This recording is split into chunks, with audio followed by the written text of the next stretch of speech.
atomic gigantification was a sweeping Japan nation when along came a dude with an ultra attitude, a Kamen Rider who's the greatest kicker of Japan.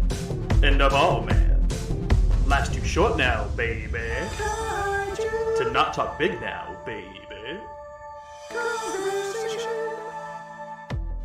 Welcome, ladies and gentlemen, back to a brand new episode of Kaiju Conversation. I'm your host, Elijah, and joining me, as always, my lovely co-host and editor. Hello, I am Rex. And Rex, we have concluded yet another October. Well, hold your horses. Hold your horses. We've still got this one left to go. We're not technically done yet. We are on our way out of our, third annual Halloween horror month? Godford, where are the years going? I don't like that. Well, last year we did zombies. Oh boy. And then the year before we just did like a best of. We need to come back around and do Spiral and Ju-on 2. Now, Rex, it has been quite the eventful month, but also very uneventful. So last time when we went over things that we had done, I believe you were talking about, you were prepping for filming. Yes. You were a day out or so from filming, and you had to write the script yourself. There wasn't really a lot of plans going on.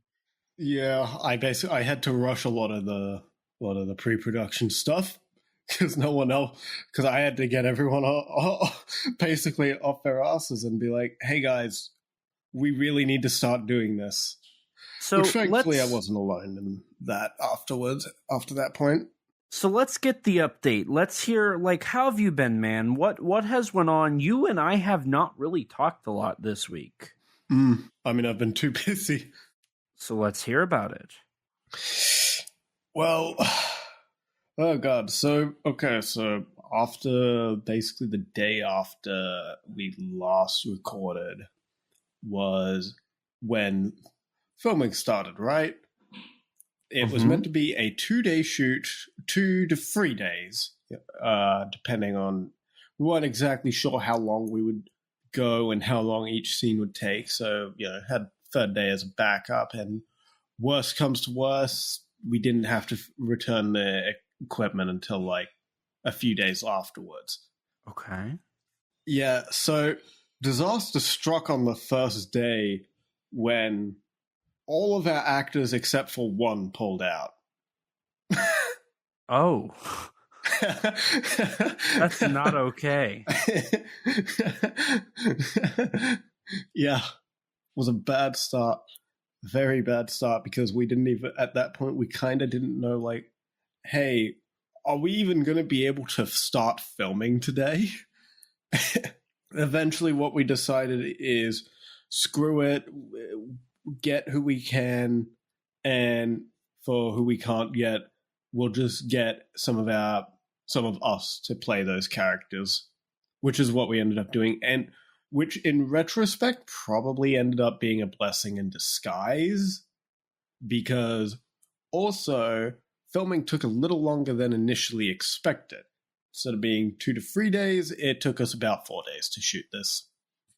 Granted, that is because of the time of day we were shooting, kind of gave us only not the greatest window, especially when a lot of people just also wanted to go home at a certain time, which was fair enough.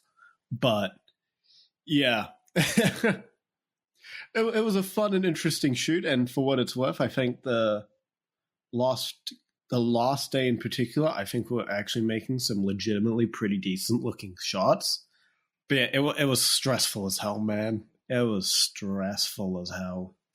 Can you share any of those experiences on set? Anything cool that was fun? Any other shortcomings that you had to compromise with? You were the lighting technician, so how did that go? That was good. I mean, I took on a lot of... I did a lot of different things. I went around on a lot of different roles. At one point, I helped with the camera for a little bit of B-roll stuff.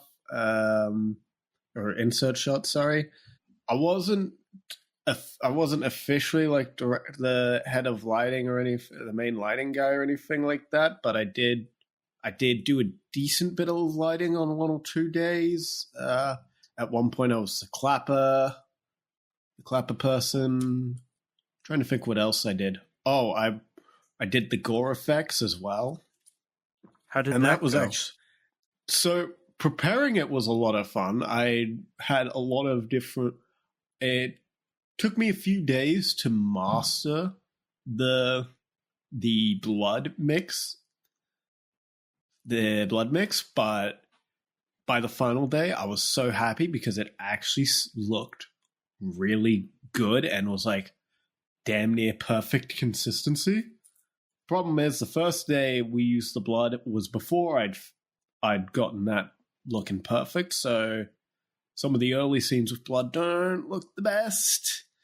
And then the actual one shot I was so excited for that I thought would be the money shot of the short film ended up being, in my opinion, completely nuded and looked absolutely awful. And it ended up probably being the worst shot we filmed that day.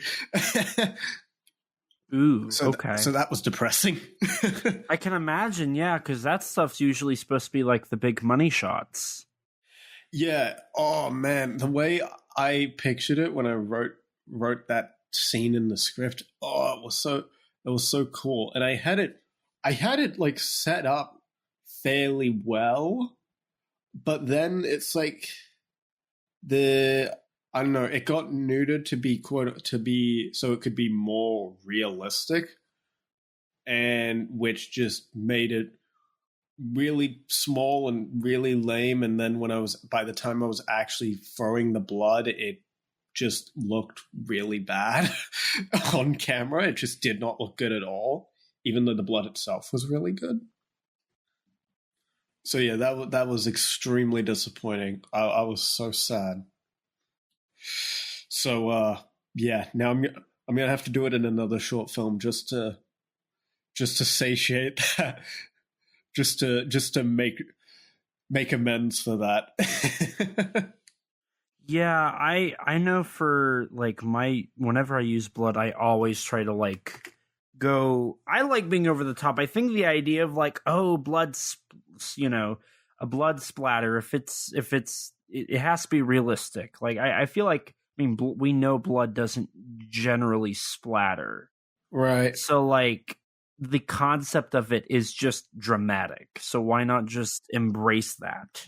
Right. Yeah. No. And the thing is, like, the story itself that we were going for was a horror comedy. So, in my opinion, I don't think going realism. I think going something more cartoonish or dramatic works a bit better for the tone of the story. But I wasn't the director, so it is what it is. This is why I have to be the director. This is exactly why. But yeah, no, I completely agree with you. So going in that more realistic direction was pretty disappointing for that scene in particular for me.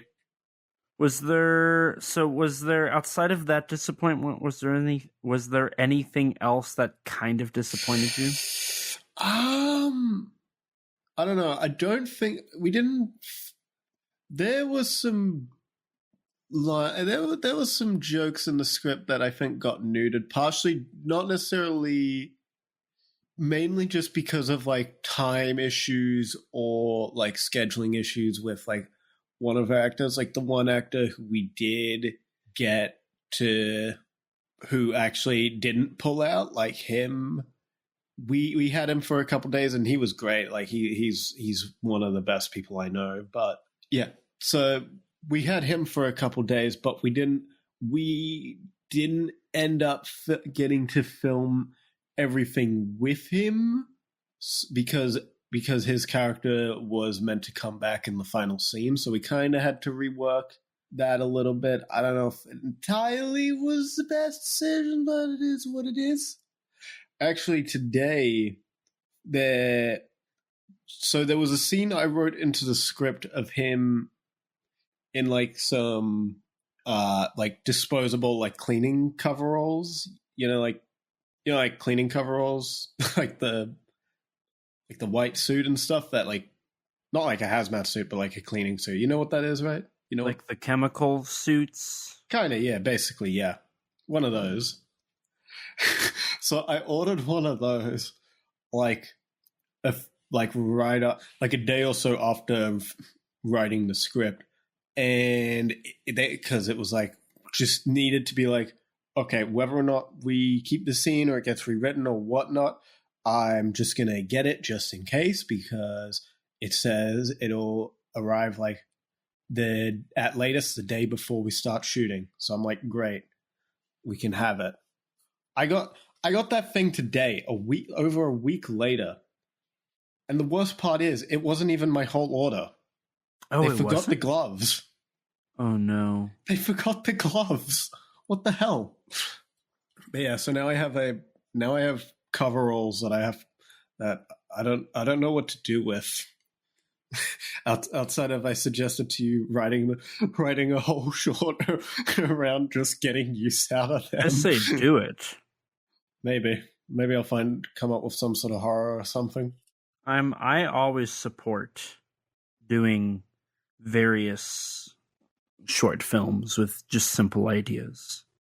But yeah, off the top of my head, that's probably the most interesting things I can think of relating to the short, at least. So yeah, I've had a fun but stressful week, you could say. All right. So outside of the short film, how's school? How's work? Have you done anything outside of school work in the short film?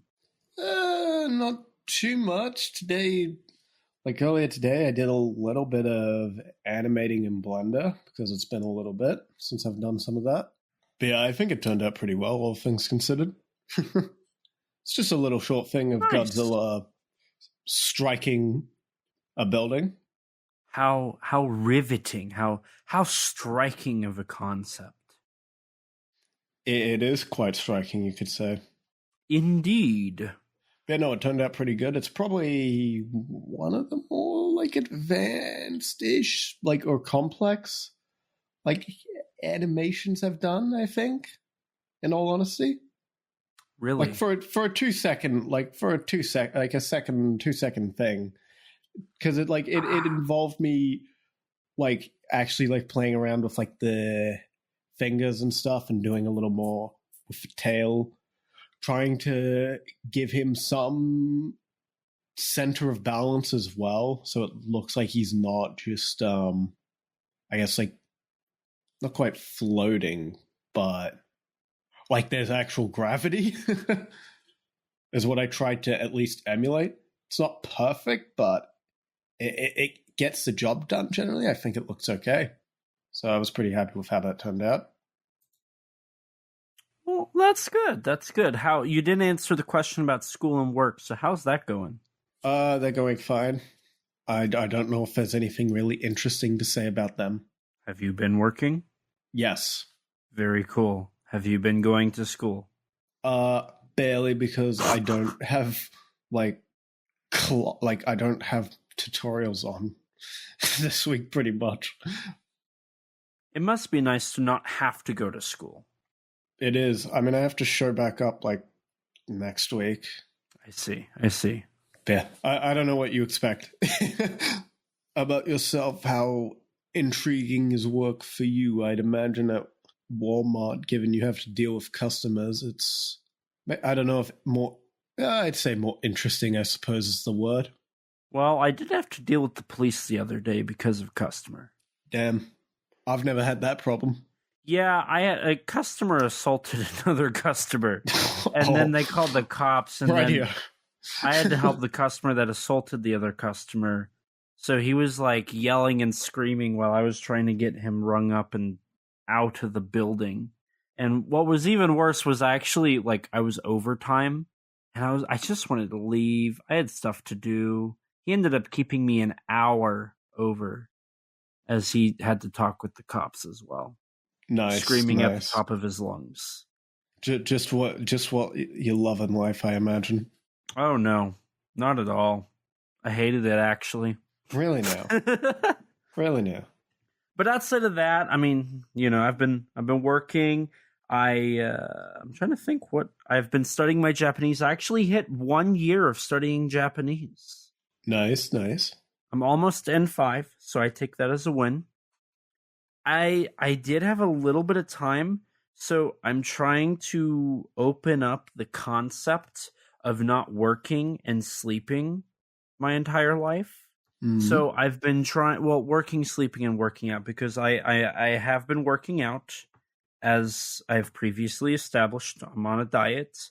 I've actually lost about 10 pounds. Nice, nice. That's actually really good. I'm pretty proud of that. I'm about back to the weight I was in high school. I might be like 2 pounds, 3 pounds over still, but that's not a whole lot, all things considered. So I'm really excited to be back to my high school weight, and then I want to lose more so I can be middle school weight. That sounds really bad, but I think I was really chunky in middle school. I think. Mm-hmm. But I to be honest, I don't have many photos of me, so I don't really know. Right. I don't remember. We went off on a tangent here. Yeah. Indeed, I was going to say that outside of working out, going to work and working, and being at home and working, and then sleeping in between all three of those, I've been trying to open up my life a little bit.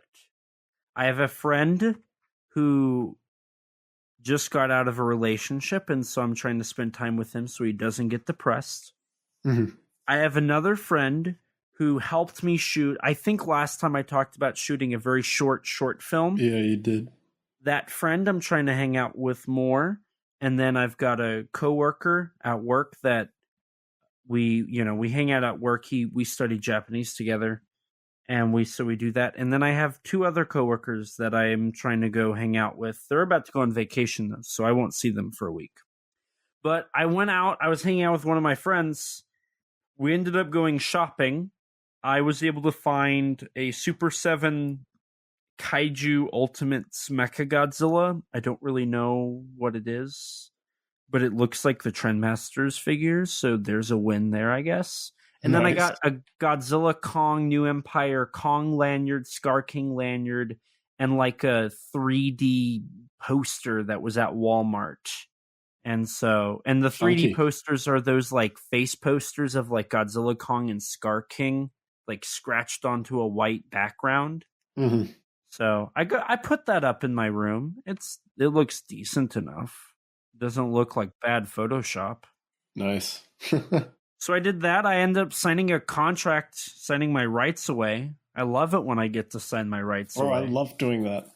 Honestly, it's awesome being the one who was getting people to sign their rights away as well. There's something about it. I don't know that this is my second time having to do it, and I just love it. Or third time. I actually did it 3 times. I did it twice this week. I love signing my rights away. Said every corporate slave ever. Hey, when I'm signing literally the rights to me, my face, my voice, my actions, that's different. Most people would say they're not actually a huge fan of that. Yeah, probably. But hey, As it means like I'm in a movie. Normal people. It means I'm in a movie, and that makes me happy. So I got confirmation. I hinted at a project that I'm involved in, a movie that I'm involved in that I can't talk about.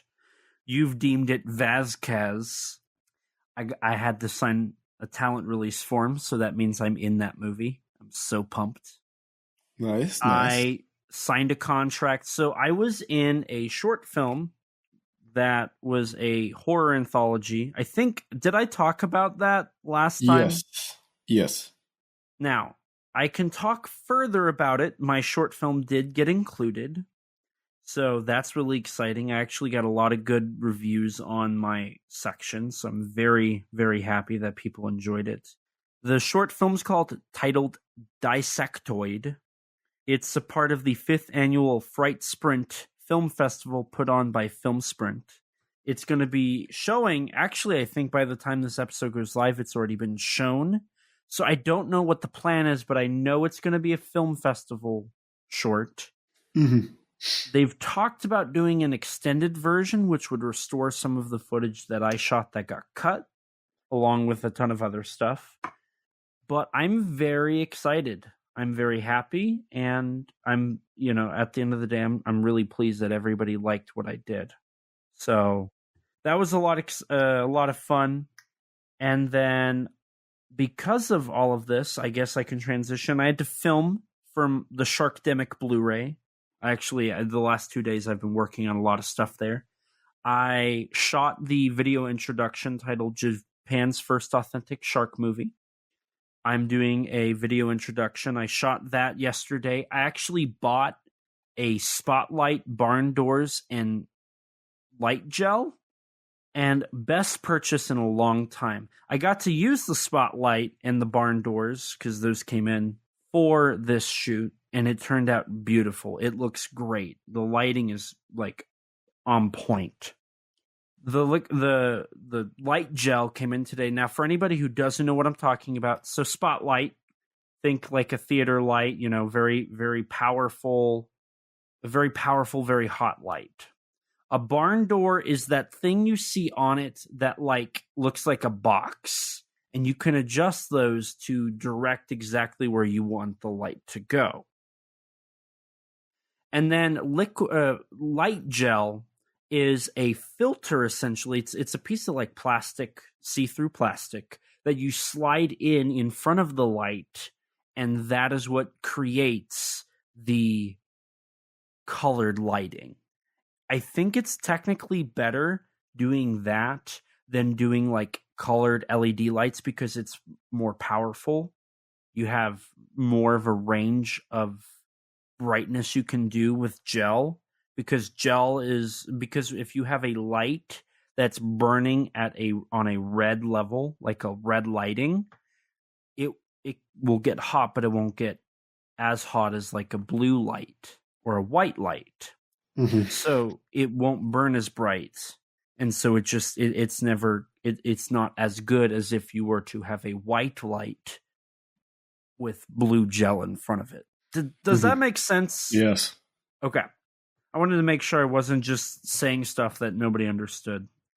And so I did that, and then I had to edit that, so I edited that. It's done, thank God. And then actually tonight I decided I'm going to surprise Mr. Ron, who doesn't listen to this, so he's going to be surprised. We're doing a photo gallery. So this is the exclusive.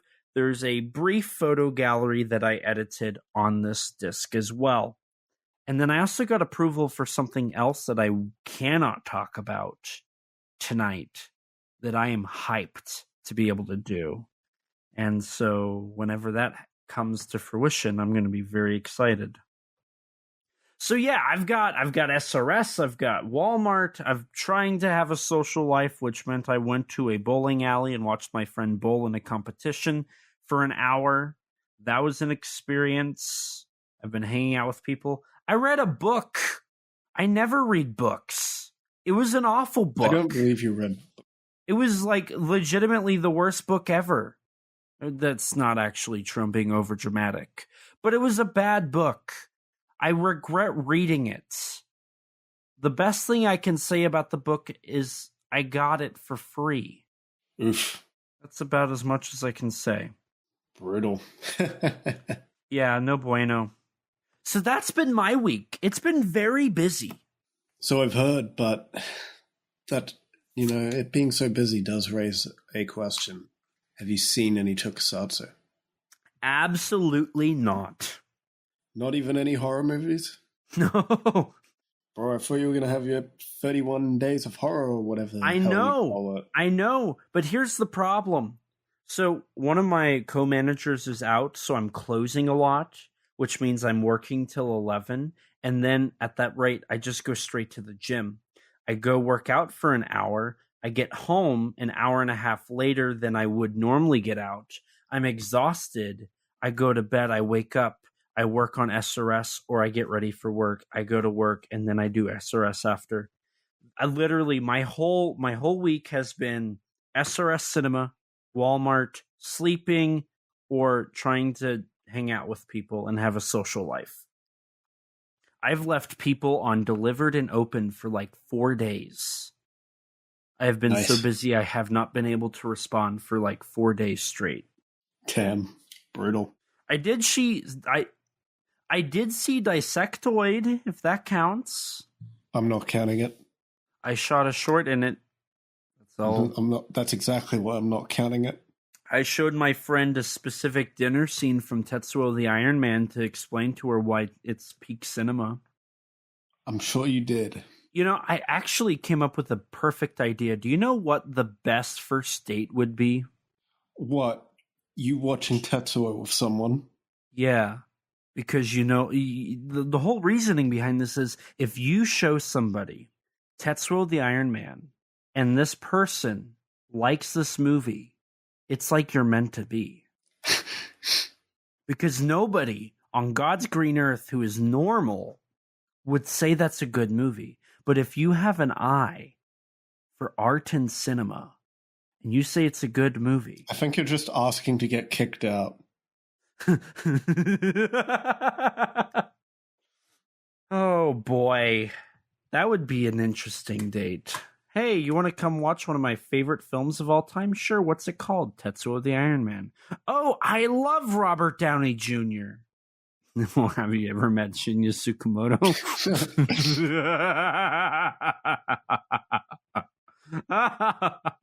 I mean, I remember in high school, there was this one chick who invited me to her house to watch horror movies because she knew I liked horror movies, and she's like, I want to do like this disturbing movie marathon. And I'm like, oh, bro. You have no idea. Oh, yes. So I brought like a bunch of movies and had like a list of movies, some on DVD, some on streaming, yada, yada, yada, of movies to pick from. I didn't know quite what level she was at with the movies. I would have just brought Guinea Pig. I mean, I hadn't seen it at that time, but I wouldn't have gone with that one. But she ended up deciding on, of all movies, The Human Centipede. But she thought it was a kaiju movie. Oh. She didn't know what it was, so he ended up watching it. And like in the first like 5 or 10 minutes, she realized that she recognized the movie, and she's like, "Wait a minute! Oh no!" Oh. It was a very, very funny watch, but honestly, she kind of took the movie like a champ. So I'll give her credit where credit is due. I have yet to see The Human Centipede. I feel like I've been told the second one's actually way better. I don't know. I hear either the second one's way better or way worse. I don't know. I've only seen the first one. I haven't seen either. But like There's 3 actually. Oh wow. I didn't know there was a third one. Yeah. Trying to think if I had to pick horror films, like if I was told I want you to pick 3 disturbing horror films, and this was somebody I work with, or you know, somebody who's like not you or I, right? I would be the psycho to like go all in. So I would pick probably Entrails of a Virgin, directed by Gaira. Tetsuo the Iron Man, directed by Shinya Tsukamoto. And I would do... What would be the third one? I'm picking 3. Part of me wants to say Guinea Pig, but I don't own any, and I haven't seen any, so I don't really want to count that. I would not recommend Guinea Pig, especially not the first one. I don't know about the sequels, but I would not recommend Guinea Pig. It's boring as hell. How about you, Rex? Have you seen any tokusatsu lately? I rewatched like 1 episode of Ultraman. Like 66 Ultraman? Yes. Which one? The Baraji one, the one with Antler. episode 7, I think it is. That's the one where they talk about Ultraman Noah. Okay. Yes. Good episode. One of my favorites when I first watched the show. That one's pretty good. I really like obviously Naranga, obviously Gabora. I really like the Bemular episode, and I really like... First episode is a banger. It is. Like, that's such a strong opening. The Giros episode's one of my favorites. Of course. Godzilla fan. I know. And then I like the first Bolton episode. I like both Bolton episodes, and I love the Gamera 2-part as well. Is the Gamera... Is that one the Monster Island one? No, that's the Red King episode. That's right. I like Red those. King's first episode. Because was that a 2-parter? No, there's only one 2-parter in the original, and that's the Gamera episode. Gotcha. I like the Red King one. I thought the way they did Pigmon was brilliant. That's a great way to Basically, like there's like what 2 or 3 episodes. 2 episodes. Yeah. And they're some of the best in the show. Honestly, I feel like 66 has some of it's one of the most consistently good episodes. I like is it Greenmons? Is that the Killer Plant one? Oh, that's like episode 4. Oh, I don't remember its name, but I know what you're talking about. That one's really good. I think that one's really cool. Yeah. Nah, 66 is awesome. Awesome show. Easily one of the honestly, it's probably the show I remember the best, but I've also seen it like 3 or 4 times all the way through. I mean, I've only seen it once all the way through, and it's just it just instantly grabbed me when I watched it. There's just something about 66. It is such a good vibe. Definitely better than 80 and Taro and Leo. I can't comment. I still need to finish 80. One day I will. I need to start Ace someday. Someday I will. You know, what we need to do is you need to get caught up and I need to get through 80, and then we need to do what happened to Ultraman Tiga? I know. When are we watching Planet of the Vampires? Hey, we were supposed to, but you had to edit an episode. Yabba Dabba Dabba 2. Outside of Ultraman, all else, outside of that, really, the only other thing I've watched is, like 2 days ago, I started the Hanna-Barbera Godzilla.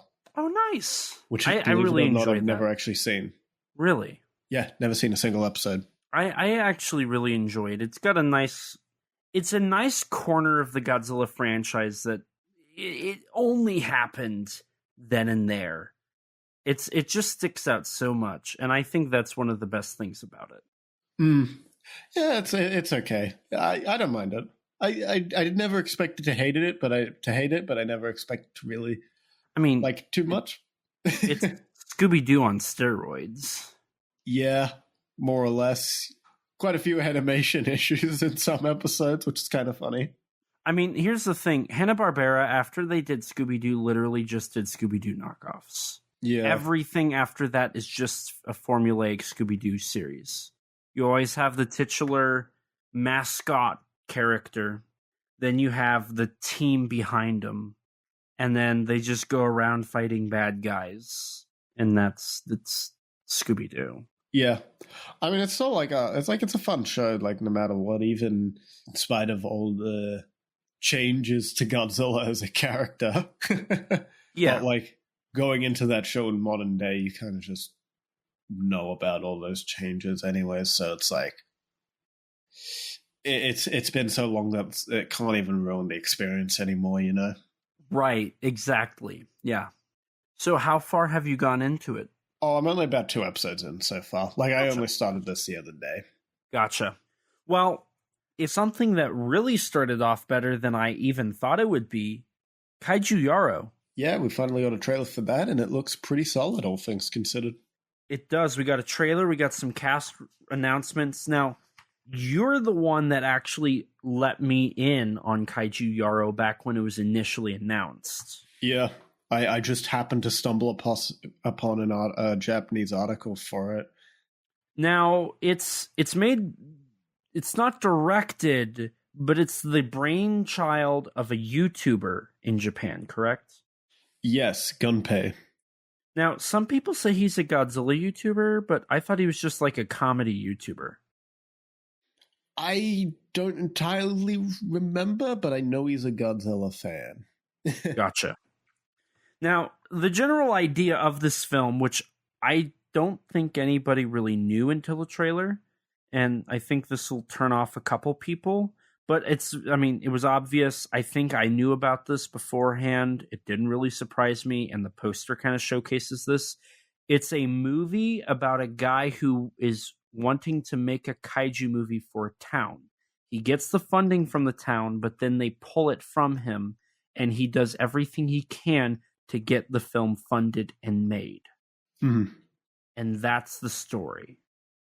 It's similar to like how Nezra 1964 is. Like it's a movie about making a movie. I've seen a few movies with similar premises, and I think I always love them. Honestly, they're always a lot of fun. Honestly, this film looks really good too. Yeah, no, it looks pretty solid. Like, you and I have covered films on the show that, because, Kaiju Yaro is literally made to promote a town. That's the whole thing. It's a town promotional film. That's not a new concept. We've covered some films like that here on the show before, and they usually turn out to be pretty lacking. Yeah. What film was that? Super Legend God Hikoza. Yeah. It was... Yeah, it was in fact a movie. It did the things that movies do occasionally, and very much loved promoting things other than the movie. So, I very much hope that, unlike Hikoza, this is a real movie, and thus far it does look like a real movie that has like a story and stuff. Yeah, I'm looking up right now. The director of it, his name is Junichi Yagi. And it looks like that this is he's an indie filmmaker. He's only, according to IMDb, which, take that for what you will. But he does not have really any films to his name, though. In the breakdown, it does say that he's an award-winning indie filmmaker. So, I do appreciate some of the cast members in this film, though. You've got Toru Tezuka, Yoji Tanaka, and Akaji Mauro? Yes. The last of which who's playing a caricature of Ashura Honda and Eiji Tsuburaya. Now, for the Tezuka actor, he was in Shin Godzilla and 20th Century Boys, which is really cool. I feel like solely mentioning those movies is kind of a disservice to his career and how many goddamn movies he's in. True, but for anybody who's listening, those would be the two they probably would know. I don't know how many people would know 20th Century Boys, I'm going to be real here, compared to like Ichi the Killer. Oh, he was also in Shin Kamen Rider. I forgot about that. Yes, he's the Bat. Oh, okay. Yeah, he's a Bat in that. Also, I'm doing a bit more of a look into the director because I don't subscribe to the concept that he's only directed 2 things. And it looks like, so he has a Twitter that has Godzilla in his handle. Now, it looks like here he's directed 3 other things, or 2. He's directed 1 other thing, and he worked on 2 other films. He worked on Tokyo Decibel as an associate producer. Gun, he was production cooperation, so probably a producer. And then Bearing Fruit, he wrote and directed, and that one was a coming-of-age drama. So, looks like that's really all he has in his filmography. Now, Yoji Tanaka, who you mentioned, who is also in What to Do with a Dead Kaiju and The Great Yokai War, he was in that film, so there's probably that. Isn't he in some connection. Godzilla movies? Isn't he in like the Millennium series? Yoji Tanaka, I think so. Isn't he also he's in the Kiryu movies and maybe Final Wars? Isn't he also in Ju-on? Yeah, he's like the detective father dude. Yeah. He's in a bunch of movies, man.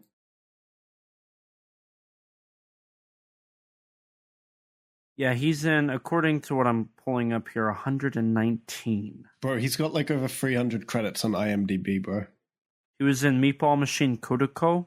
He was in Stacy, remember that? Oh, God, he was. I remember that. Oh, my God. He also was in 20th Century Boys. He was in the second one. So I'm going to be interested to see how Kaiju Yaro turns out. I hope it's good. It looks pretty good. The cast also includes Machiko Shimizu, Hiroyuki Hirayama, and Yuka Sugi, and also Natsuma Mito. So they announced the whole cast pretty much.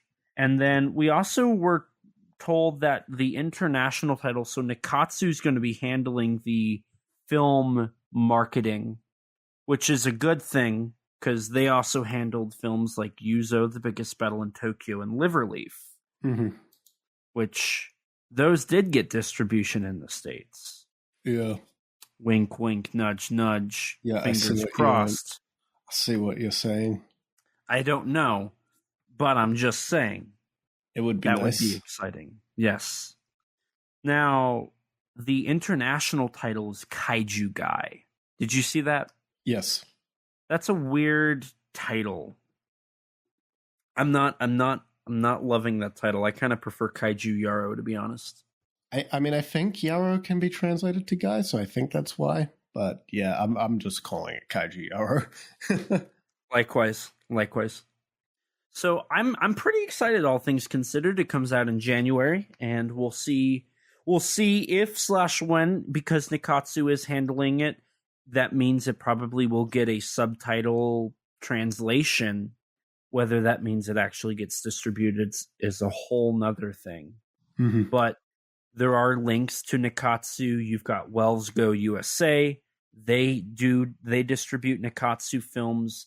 Media Blasters has, and SRS Cinema has. So there are a couple of companies in the States that do English releases of these films. Hopefully, I could get to work on it. That would be lovely. I don't know. We'll see, but I'm very excited. I'm just hoping it's good. Likewise. I think it has potential, and that makes me excited. Yeah, outside of that, I feel like we got to start talking about a movie now. We probably should. Now, I did have one last thing I kind of wanted to talk about with you, because I've not seen anybody talk about it. And did you know they're doing a Voltron live-action movie? I did see the announcement for Henry Cavill. Yeah, he's going to be the star of the film. Now, I guess this has been a film in production for like 3 years.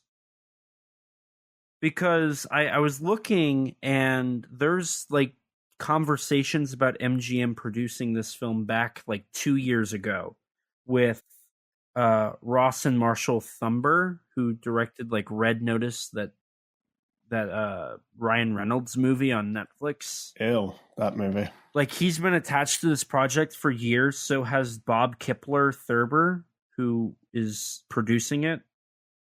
And then I don't know if this is new, but it's being co-written by Ellen Schonman, whose work literally is like a couple of TV shows and 2 books, which is a little alarming if you ask me. David Hoberman, who is a producer for Hobby Films. Todd Limberman, producing via Hidden Pictures. And apparently they have also cast Daniel Quinn Toy, who, that was also a recent announcement. He has no credits. This is his first film. And then apparently they're filming in, get this, Australia in like a couple months. Wait, where in Australia? It just says filming in Australia this fall. Oh. So you should probably keep an eye out for that.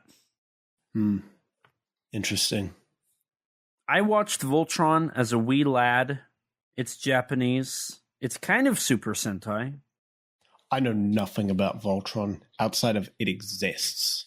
Well, people, man, lion robots. Isn't it called like fight. Go Lion in Japan? Something Lion like that. Force? Go Lion, Yeah, it's like Lion Lion Force Squadron or something like that in Japanese. I wouldn't know. And when they need to, they combine together to become one giant mech. And in America, the mech's known as Voltron. Yeah, I don't know. Never seen it. Either way, I'm curious. We'll see what happens. We'll see if it ends up like the Gundam movie. Granted, this has more news than the we haven't Gundam heard movie. from that in years. It's just like the Metal Gear Solid movie that guy's doing. Bro, what is Jordan Roberts actually doing nowadays? I mean, literally before Skull Island, he had only done one other movie. Bro, Like, he has like three movies. We're getting Bro, in the time between Skull Island and the Metal Gear Solid or Gundam movie, we're about to have received 2 new Gareth Edwards movies. And he quit from film. Exactly. What happened, Jordan? Now, he's also, like, I remember they announced that he was going to be doing Gundam, and then he was also supposed to be working on a film with Michael B. Jordan that was like a Detroit monster movie. I don't remember anything about it except it was going to be shot in Detroit. It took place in Detroit, and Michael B. Jordan was involved with it. And it was a monster movie. Anyways, so wait, if you haven't watched any movies, then what are we covering today? I have no idea. Oh, want to finish the Yokai trilogy? What do you mean, How you mean, Maybe we should just continue talking about news. Do you think people would care about that? No. Maybe they would. Well, too bad. I don't care. There's nothing else to talk about. Variety published an article. Yeah, and I don't care about it. Everyone knows Variety is garbage. But they said bad things. I don't care. A lot of people say bad things. You say bad things. Only to you. You talk highly of Gamera versus Barugon, starring Kojiro Hongo. Yeah. It ain't government propaganda. This is true. And it does have Kojiro Hongo. Exactly. Zatoichi himself. What? If only. Wait, hold on. No, that's the other. Don't ask me. The other actor in Whale God. Don't ask me why I got Shintaro Katsu and Kojiro Hongo mixed up. I have no idea. What a fake fan. I have no idea where that came from. I think it came from you being a fake fan. But anyways, speaking of Kojiro Hongo, I think we really should just finish the Yokai trilogy off. I mean, the last one has him in the film. You have a point. And he's a great actor. He is. Maybe we should. Yes, dear listeners, we are covering the third and final Yokai Monster film, Yokai Monsters Along with Ghosts. Or, as it's titled in Japan, which I should establish, I have been calling it this title so many times, and it's because of my ignorance that I wasn't just calling it Along with Ghosts. It's called, in Japanese, Tokaido Obake Dochu, or The Haunted Journey Along Tokaido. So every time that you've heard me talk about the Haunted Tokaido Road, or something along those lines in every cast and crew breakdown, this is the film I've actually been talking about. Mm-hmm. It was released on March 21st, 1969, and produced, as all of these yokai films have been, by Dai Kyoto Studios. You also you forgot to mention that this was it was released during spring break, so finally we're back to these spring break films, right? But most importantly, this was the A picture to Dai Tokyo's Gamera vs. Guiron. This is true, yes. So this was the second film that the Yokai Monster trilogy was attached to a Noriaki Uwasa film, that one being the B picture, the Yokai Monster being the A picture. The other one was The Snake Girl and the Silver-Haired Witch. Mm-hmm. So we're continuing that from that was Spook Warfare, right? Spook Warfare was teamed up with Snake Girl. Yes. Yeah. Because 100 Monsters was that one was thrown with I think some re-releases. Gamera? Was it? It would have been Viras. Was it Viras? I'm pretty sure. Yeah, it was Viras. Yeah. Oh, so all three of them were teamed up with Noriaki Uwasa Pictures. I mean, yeah, they typically did all those double features. Right, but I was making the connection to Noriaki Uwasa. Mm-hmm. Yeah, not too much is really known about this film's production unless you've got anything significant that I don't have, but really most of what I have is just stuff that was like just carried over from the previous films, in all honesty. Right, yeah, that's something that I thought was interesting. I mean, obviously all the models that were made for this one, which weren't that many, made by X Productions, the Yagi brothers. So that was really the only bit of information I could find. It's weird because as production or as these films have gone on, production information has decreased, which says a lot to these films, I think, because this is the only film that has 2 writers and 2 directors. Did you notice that? I didn't notice the 2 writers, but the 2 directors I did notice, given it's the directors of the previous films. Right, which is very interesting, and this film also just lacks a lot of what the other 2 films had, which we're going to get into. This film's very different. Mm-hmm. And so I don't know, what do you kind of take from that? The fact that, as we have gone on here, 100 Monsters is kind of based on a folklore tale to a certain extent, the Haiku Monogatari and the Parade of 100 Demons. And then you have Spook Warfare, which was kind of an adaptation of the Yokai Boom anime series and manga that were coming out at the time. And now we have... This one kind of goes in a different direction in that regard, with it kind of being instead of being more of a like yokai sort of film, it takes more of the approach of a matabi mono, or a travel story. Yeah. There's a Zatoichi film that this film very clearly, I think, took its script from.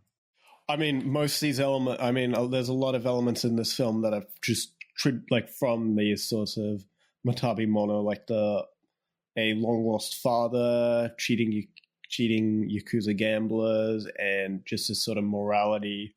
These themes of morality and karma. Yeah, it's, you have a point there, and I guess it's funny because I do feel like this film kind of returns to the whole 100 Monsters thing, kind of returning to those typical Jidaigeki story tropes, but it does also go in kind of a different way. And I guess if we don't really have much more, it's kind of weird. We're just kind of blasting through this pre-production. There's not anything on this film. Yeah, and unfortunately I just don't own enough Japanese resources to really be able to dig deeper. Yeah, I don't really either. The unfortunate thing is a lot of the yokai stuff is trapped in the Yokai Trilogy MOOC. I don't own that, unfortunately. That's where all of the information, like even the Daimajin Daiei Tokusatsu series MOOC, doesn't really cover them outside of, this film came out, this is the plot breakdown, and that's about it. Mm-hmm. So I think if you're ready, I'm kind of ready to go ahead and jump on in here into the plot. Sure. Let's go right ahead. I think it's worth noting that from the get-go, this film, from its very first scene, you kind of notice that the yokai are far less front and center in this film. Right. It's a very loud opening, and, they do have the ominous laughing over this very long, drawn-out pan shot of just... It's the grave, right? They mostly show the forest, but yeah, you see the like prayer area later in the scene. But you don't see like the 8 graves until no, you don't see that till later in the movie. Gotcha. But yeah, speaking of which, we cut to an old man praying as several Yakuza thugs end up approaching the man, telling him to leave as they are currently setting up an ambush. Right, and he's still praying, so he kind of ignores them, and they just kind of, walk away, start planning their ambush, and then the old guy gets up and says, "Are you planning on ambushing somebody here?" Mm-hmm. And then he warns them of the curse that will follow if they do that. Right, where any man that spills blood on this ground on this night will attract the Onizuka spirits, and because this is a special night in particular, it'll also bring about all other spirits from the mountains. Right. Doesn't he also say that like that night, which it's weird because I don't think the film, it's obviously the film doesn't take place over one day, but he's like, on this night, all monsters and all ghosts travel to this place. It's like, okay. But then the film, I think, very clearly takes place over like 3 or 4 days. Yeah, it is a little funny, the seeming delay in their curse. But I do actually like the warning he gives here. I like the close-up shot in particular that just slowly zooms on his face.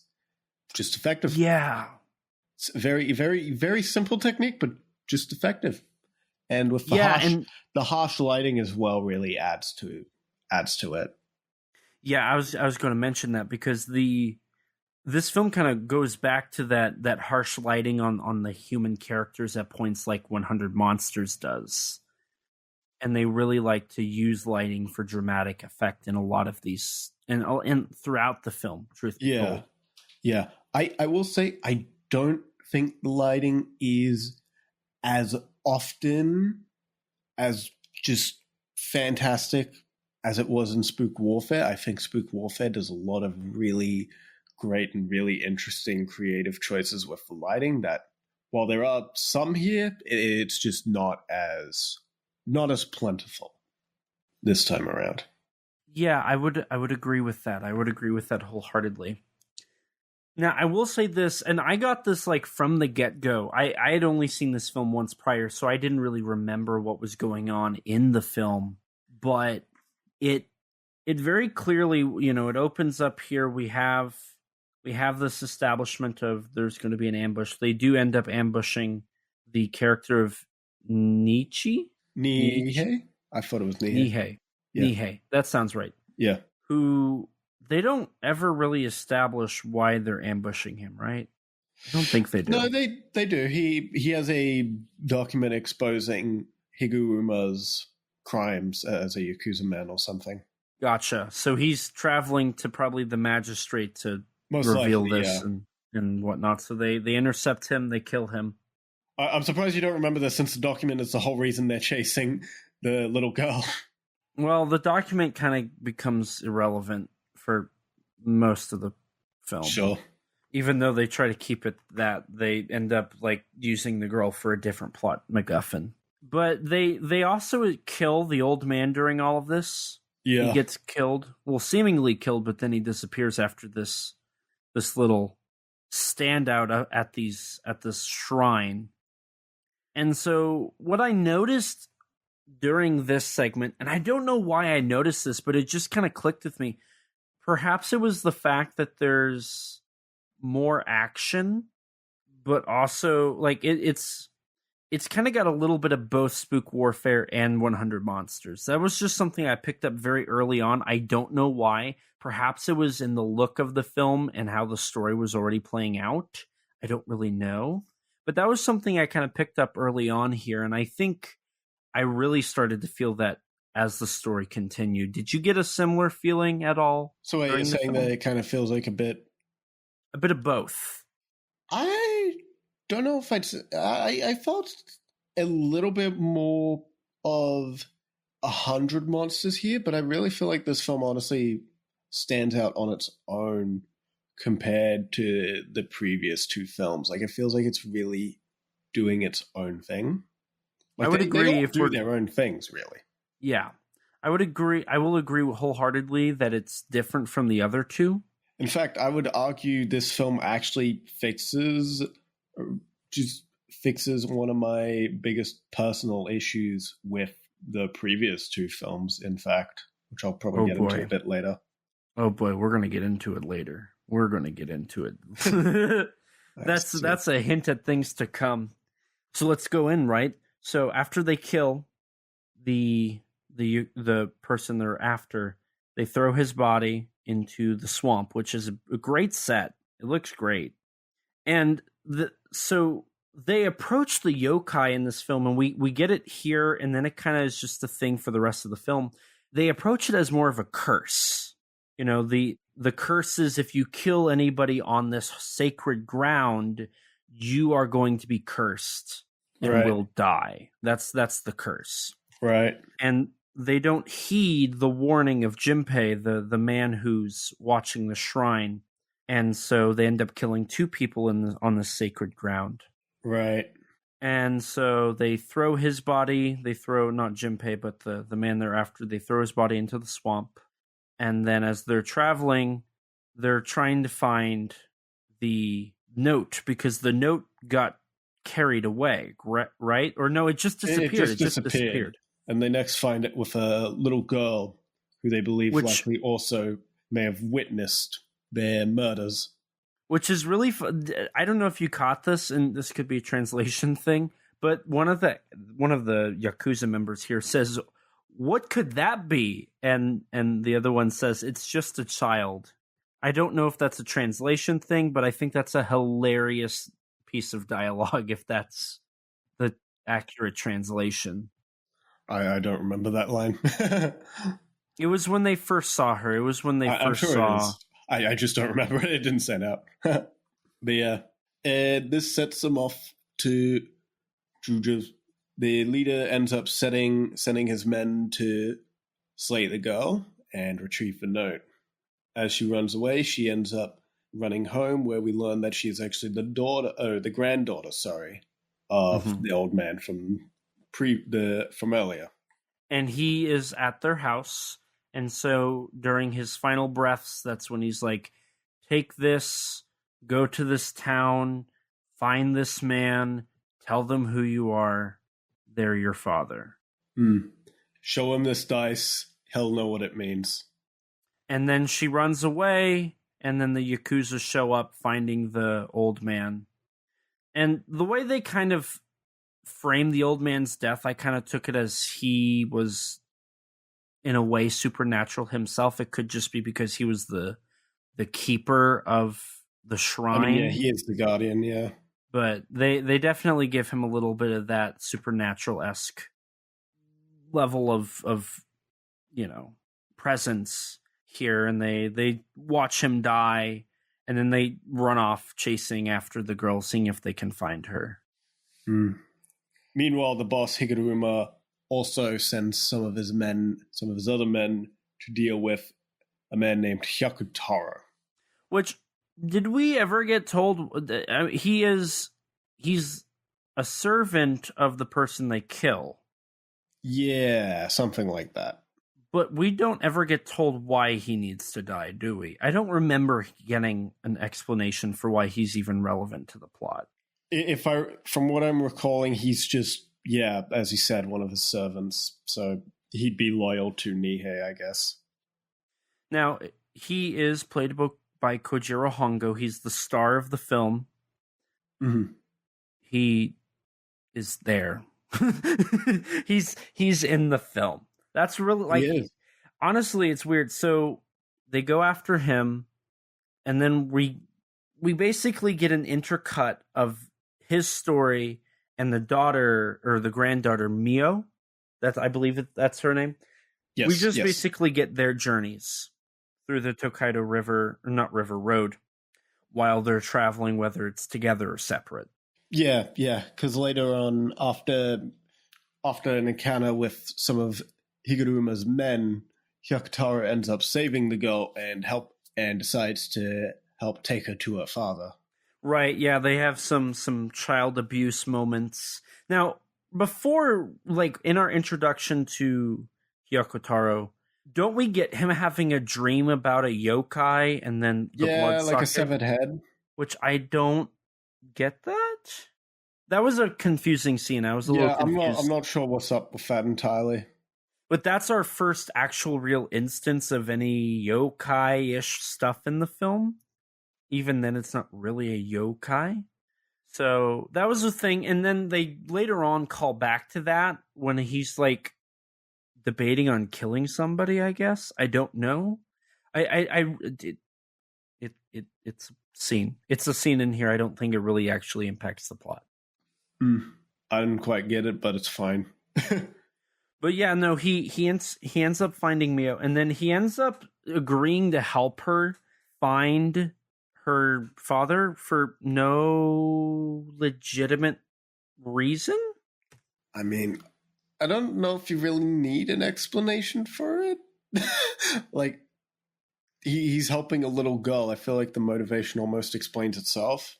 I don't know. It's so as also there's a little boy that tries to help her, but she kind of ignores him and walks on. We forgot to mention that, but he's also kind of irrelevant to the plot, pretty much, for most of the film. See, here's the thing about this movie. It is almost set up.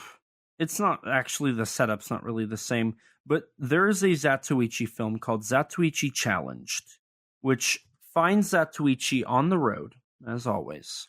He ends up staying at an inn where this mother and her child, her son, are staying in the same room he's in. Mm-hmm.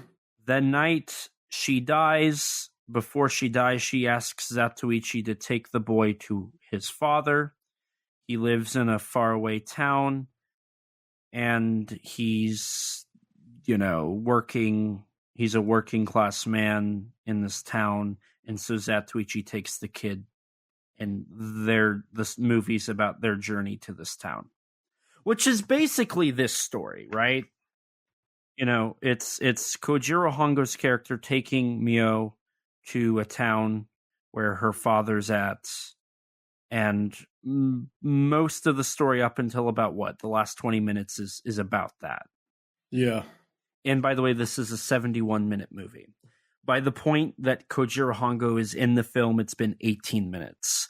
So there's less than an hour left in this film by the time Kojiro Hongo's introduced.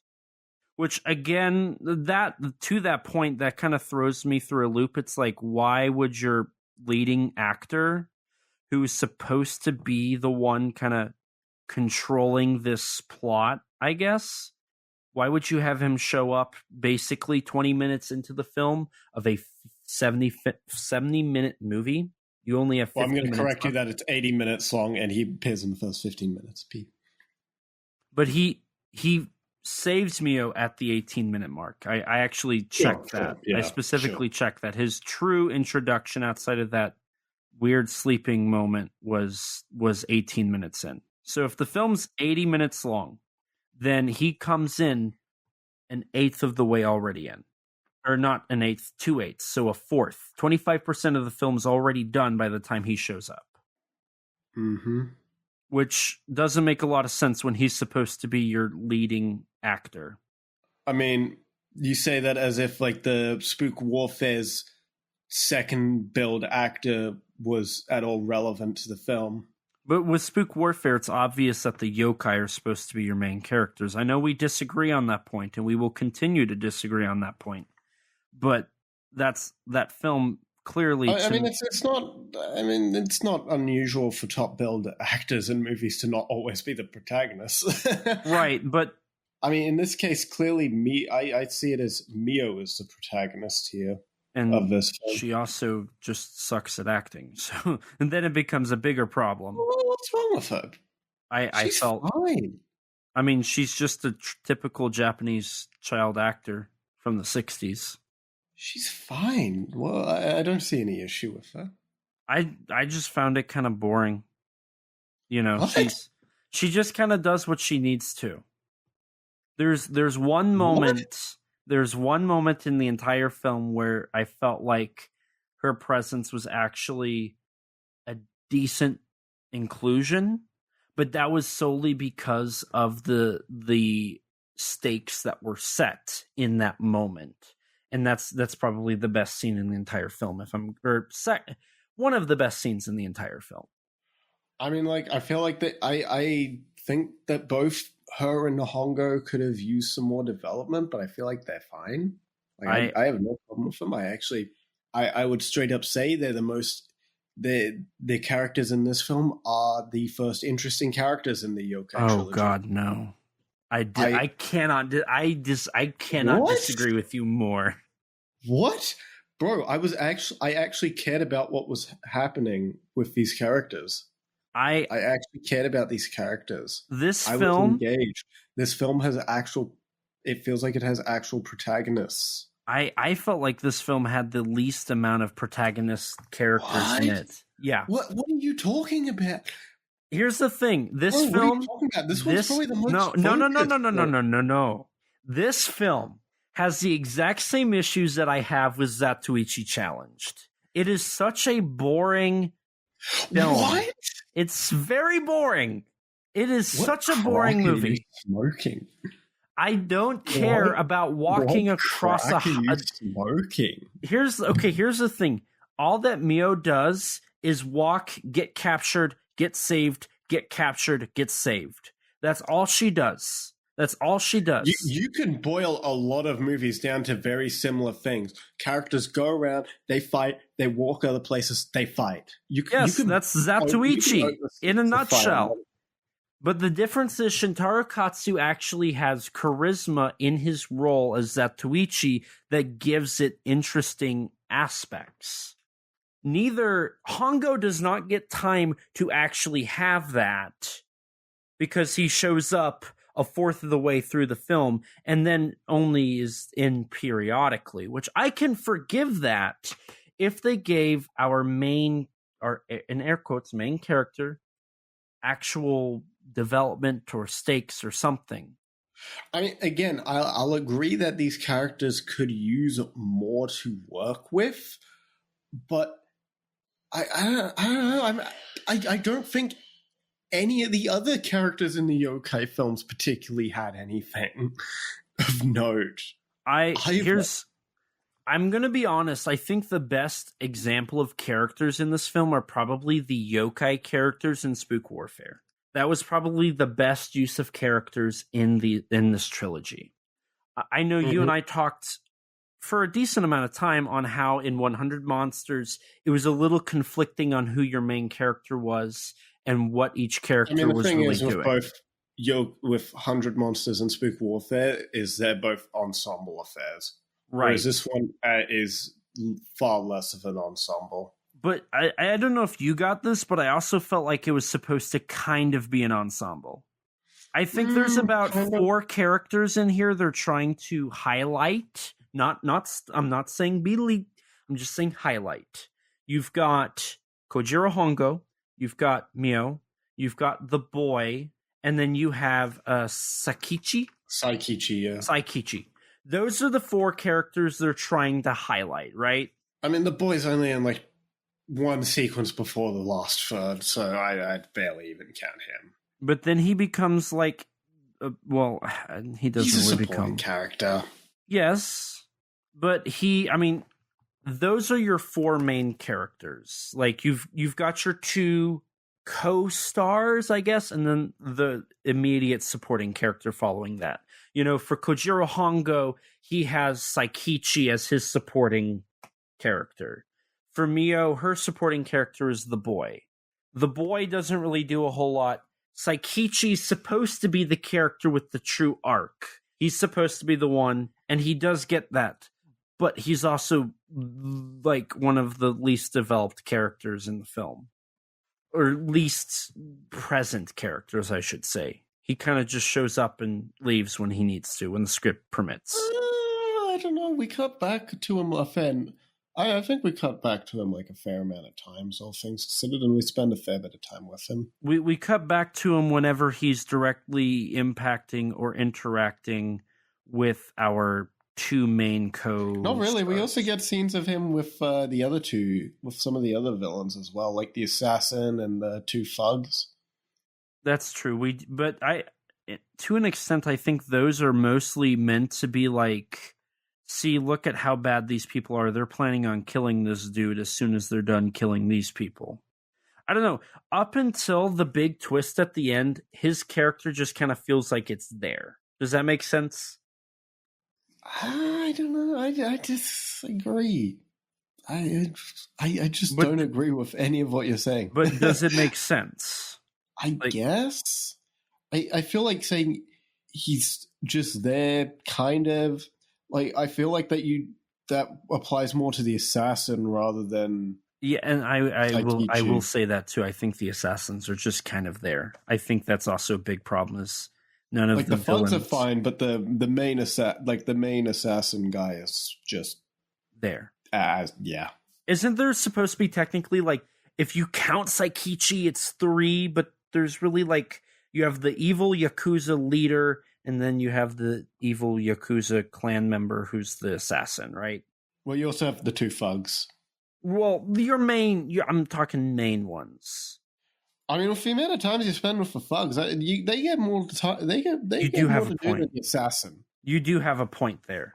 But they also, they just, I mean, at the end of the day, they just are running around, right? That's all they really do.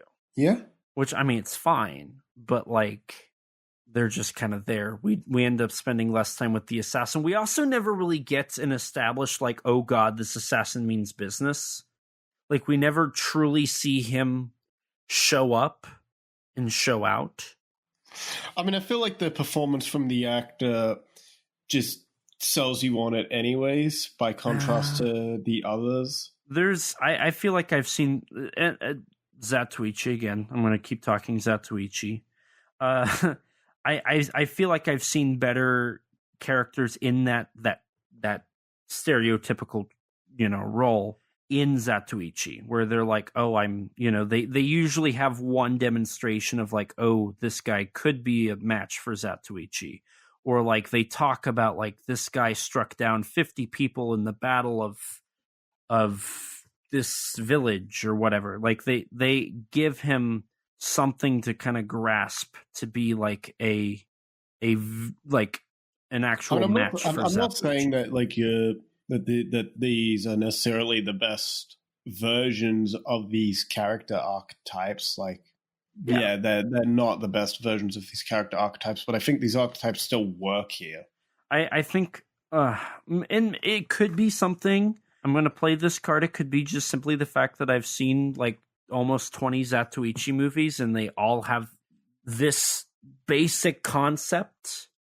I said that a lot in 100 Monsters as well. It very well could just be I've seen that thing like 20 times now, and to me, it's like I've seen better. I know this story can work. It can be better. But I'm also saying that, and I'm coming from a space where Zatoichi challenged the film where he travels to go see to find this boy's dad and like give him to the dad is arguably one of the films that I don't really care for. It's straight away from the Zatoichi tropes, but I could also just care less. I don't like traveling movies. I can say that with certainty. I don't like movies where you're just on the road. Damn. Which is funny because Zatoichi on the Road, it's kind of an ironic title because that's literally every movie. But I think that one's actually a lot of fun. I think it works if you're doing an episodic thing and it's like, okay, what's the next trip on the road? What's the next thing that happens on the road? I think that can work. But when you have a story that's just this traveling thing, it gets a little obnoxious for me. It's like I just get to the place and just give me the twist. I don't know, man. I maybe it's just because I haven't seen as many Jidaigeki movies with this kind of story, but I was honestly more invested in this story than I was in any of the other stories of the Yokai trilogy. Remember when I said, "Oh, we're going to get into it" earlier? This is what I was talking about. Now, I will give you this. After Kojiro Hongo's character takes Mio and is leading her, there is a very sweet scene where he talks to her about her father. And he kind of is like, well, what if I am your father? That scene is very nice.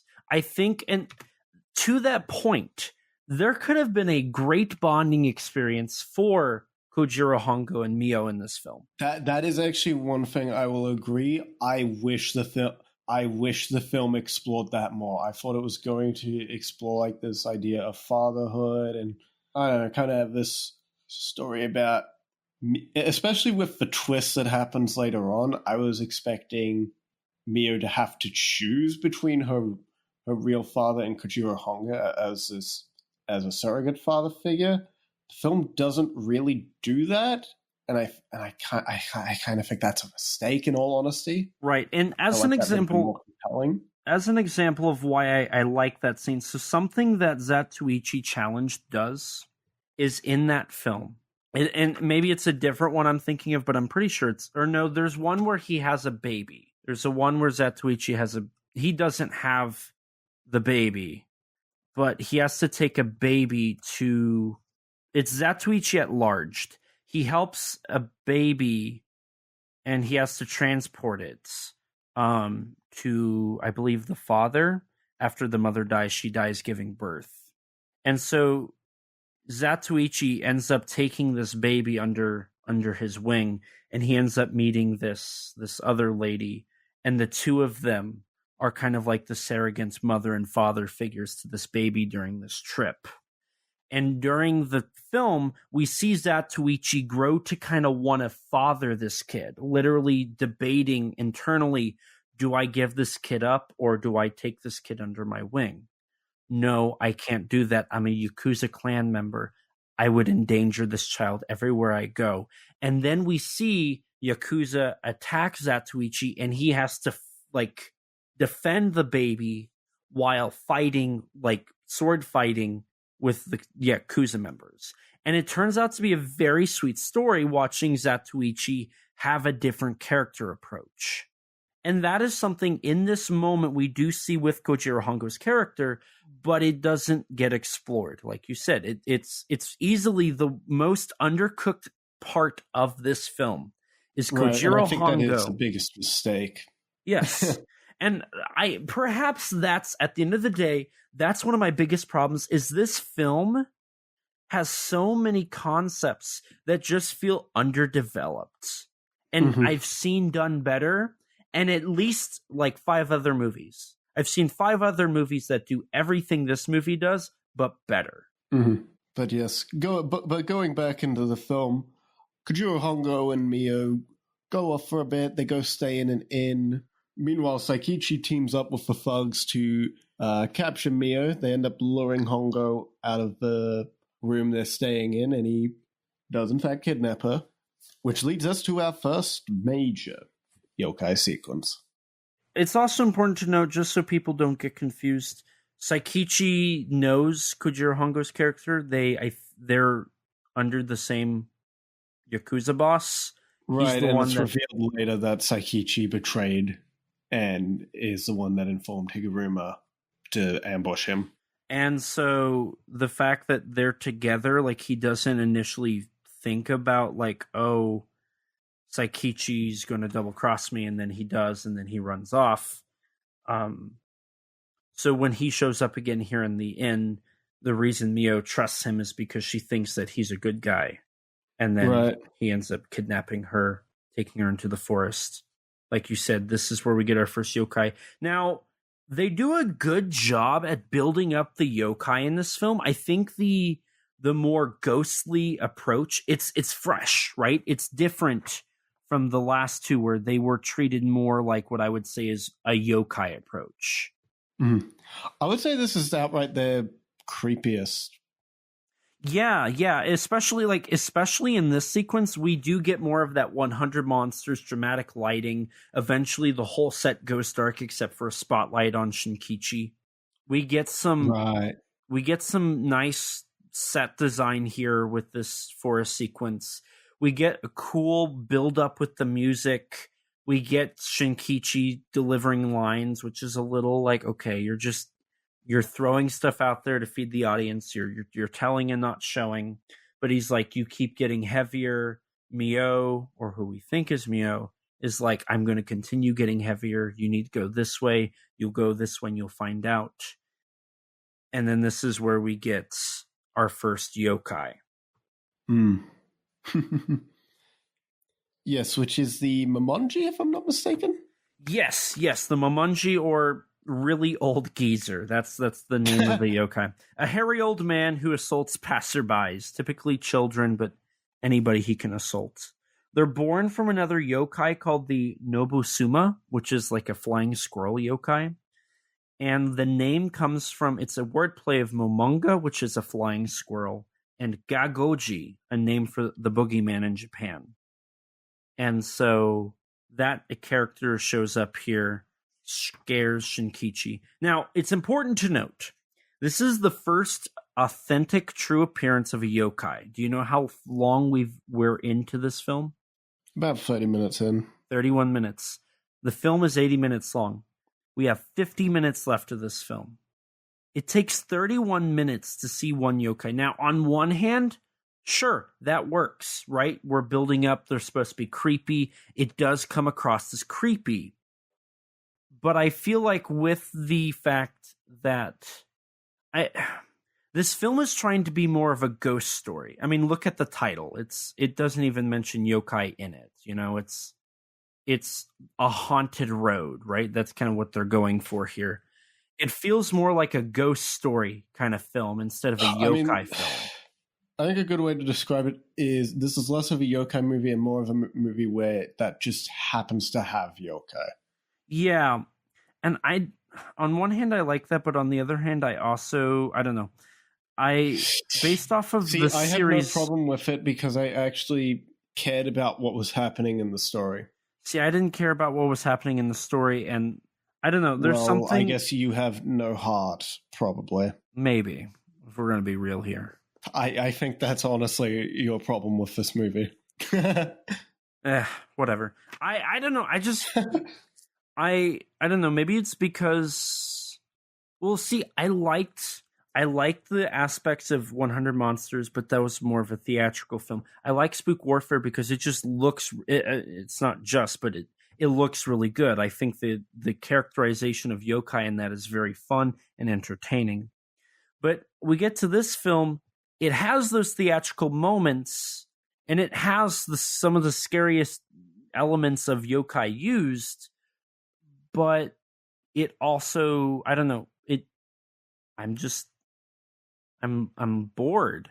You know, it has the scariest buildup for yokai, but the actual yokai scenes are probably the worst in the trilogy. Really?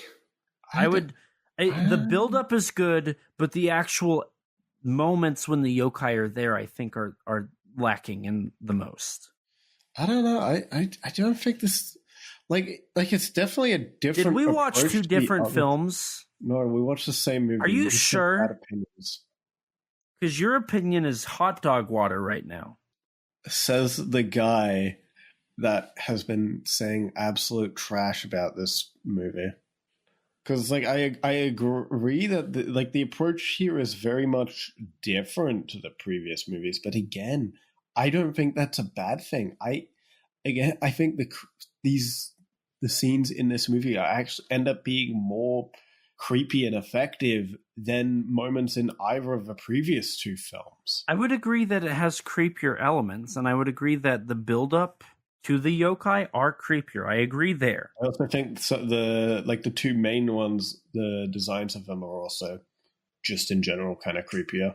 Yeah, because I mean, there's two scenes in this film where yokai are prominently displayed, right? Mm-hmm. And really, they have two specific yokai they highlight in those moments. Mm-hmm. And I do agree. I think they look really creepy, but they also go with the more humanoid ones, right? And so I think doing the more humanoid yokai ends up giving it that creepier aspect because it is that humanized anthropomorphic thing, right? Mm-hmm. But yeah, following this yokai sequence, we head to the next main location, Hamamatsu Town, where we get some okay, I guess, comedic scenes with a short lady and just some dumb dude. This scene felt just like padding. It was a reason to bring the kid back in. Yeah. See, you could cut the kid. I would have preferred more development for Hongo here. Yes, cut the kid that trims her travel.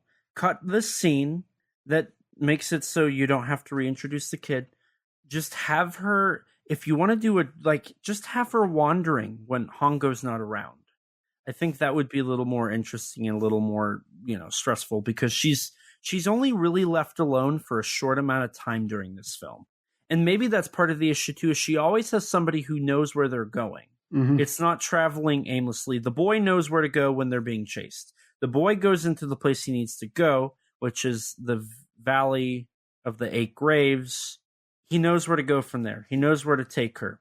Then she gets taken and is, brought back to the Yakuza house. And then Saikichi then is the one that kind of is taking her wherever she needs to go. And it's just like, let her, if we're going to have a travel story and we're going to separate her from Hongo, have her traveling by herself. That would give a bit more stress onto her as a character. She's being chased. She doesn't know where she's going. She's a little girl. Oh no, how's she supposed to do this? And it's very obvious. I mean, it's kind of interesting how this film kind of parallels to that of the Daimajin trilogy, because the third Daimajin film, Wrath of Daimajin, also has two kids as the main actors. This film tries to have two kids as two of the main characters you follow. The second one, not really as much as we've said. But that film does a much better job at giving... Are you sure? It's not a lot, but it's a better job at giving them stakes because they don't have somebody. I guess in that regard, sure. I guess in that regard, sure. It's more stressful, and for me, that works out. I mean, they both have the same story of these evil people are chasing these kids, right? Except this film has Kojiro Hongo, that one does not. Yeah. And you could cut this scene. You could cut this scene. You can cut that kid, streamline the plot. And I would personally make it so, and granted this, it would kind of help explain the big twist at the very end with the dice that she has. But if she was being led without knowing she was being led, would be so much better. And that would explain why the yokai just so happened to show up right when the plot needs it to. I don't know. But speaking of which, as you mentioned, the kid ends up taking her to the place of 8 graves as they are chased by the 2 thugs. Which I'm going to guess is a reference to the mystery novel Village of the 8 Graves by Seishi Yokomizu.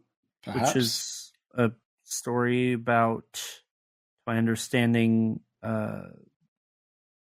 about some murders that happened in a city, and so these are the graves of the people that were murdered. I think I'd have to look into more about what the Village of the 8 Graves are, but it also is just kind of an irrelevant little. It might be just like a little nod, because it doesn't really impact the film after this scene. I think it.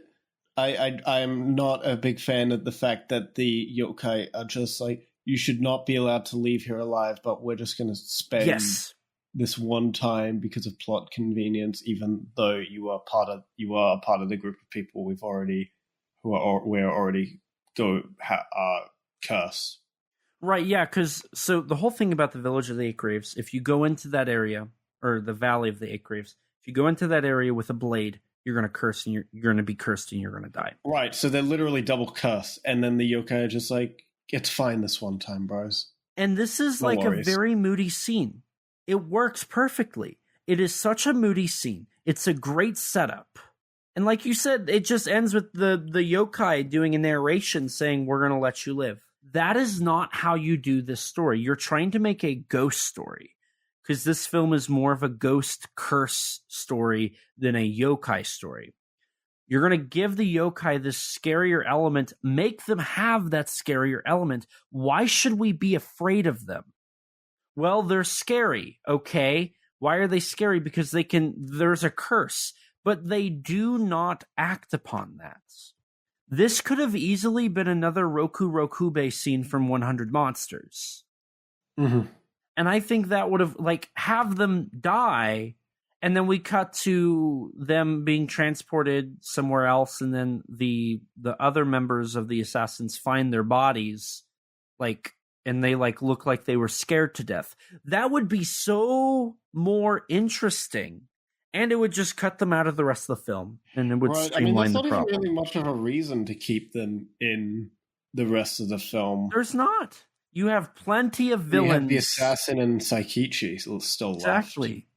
And I don't think the thugs actually do that much after this point anyways. They end up chasing them again, I think. Outside of just helping Saikichi.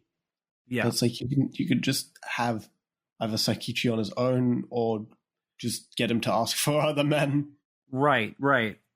It's such a clunky way to do this. Also, by the way, these yokai appear 42 minutes into the film, so you have your second yokai scene halfway through the film. Mm-hmm. I don't know why, but I kept track of when the yokai showed up in here because it was just I just was waiting for them. I mean, I wasn't really waiting for them. Again, I'm actually invested in this one. I wasn't. I will say this. I do love, talking more about the 8 graves. The set's beautiful. Shooting all the yokai in silhouette or backlighting. Great choice. I think that is great. But they also don't utilize that enough. I think you could easily... Look at a film like The Fog where it shoots the ghost pirates in silhouette or in backlight or shrouded in fog or something. It works so well. You could have done that with this film, but you end up not doing it with this film and just kind of, only do it they do it in this one scene. And then after that, the yokai from here on are just what we've seen in previous films, superimposed, slowed down, jumping around. I don't know. I would have loved to have seen more scenes like The Place of 8 Graves. Honestly, I would say I would have preferred I would have rather the film not been about the yokai and just developed Hongo and the girl a bit more. Yeah. I would have preferred that. If it did that, I would probably be a little more kind to this film. If we had more Hongo and Mio development or more yokai in the way it was shot in this scene specifically, I think it would work better. Because honestly, I could happily take less yokai in this film. I would too if it did it right. I'm just honestly more interested in what could have been for the Hongo and Mio story. Where I thought that was going. Imagine if they had Hongo and Mio actually have to interact with yokai. Oh yeah, they never really. No, Mio only interacts with him once, maybe. Technically, whenever the yokai tells them to run, yeah. When that yokai Hongo tells them, never actually. I think he mentioned he kind of alludes to believing in them, but that's about it, really. Near the end. Imagine if the story was of Hongo and Mio traveling to the city they need to go to while being chased by Yakuza. We develop that surrogate father storyline, watch them interact, cut the boy out, and have yokai appear throughout their journey on the Tokaido Road, like the title in the Japanese version suggests.